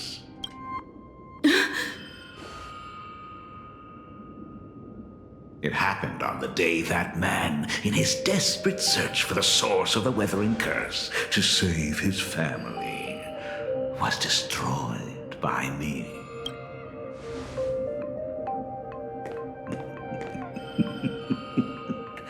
That year, Himeko was 6. At her mother's funeral, she met her father for the first time. You are lying. I have told you only one lie in all these years, my dear daughter. Nice to meet you. I'm your father, Ryosuke. All that effort. All those years spent by my side. Even I find it hard to tell what goes on in this head of mine sometimes. But now, as I look at your face, at that exquisite expression, it all makes sense. I had so much fun playing a father. And the best part, that was not even the most fun I have had today. Can you hear me? Someone who looks like a Sapramod just showed up at the tavern. We are under attack by Asai Pramat. Dan Heng and I will do everything we can to cover Yao Guang. I've played along this far, so why not make it interesting? Let us add a dash of red to our little opening act. You have proven your theory by tearing off the mask of Ryosuke. As a courtesy, it's now time to see the ugliest lie of the Trailblaze. The truth that has been hidden for 15 years. When the Phantom Moon is full again, I will be there as I have promised.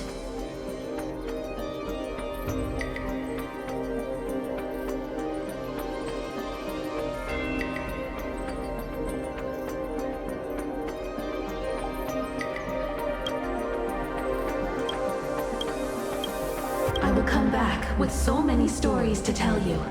The girl looked up at the stars, but in her heart, she was terrified. In the end, she'd left her wishes to someone else.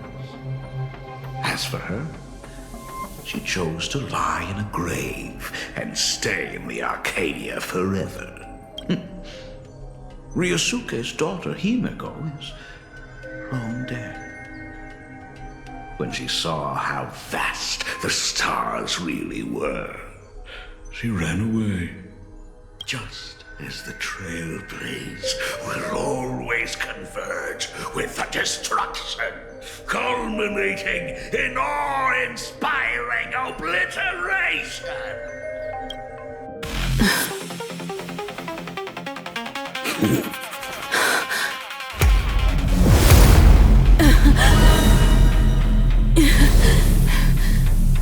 So, you really are a fake. Right back at you.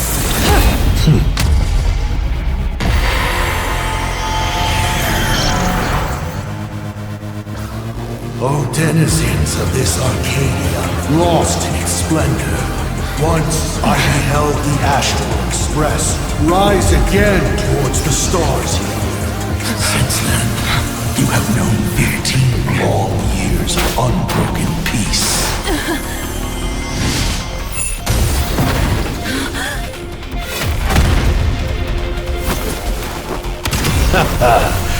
It's been a while, old friend.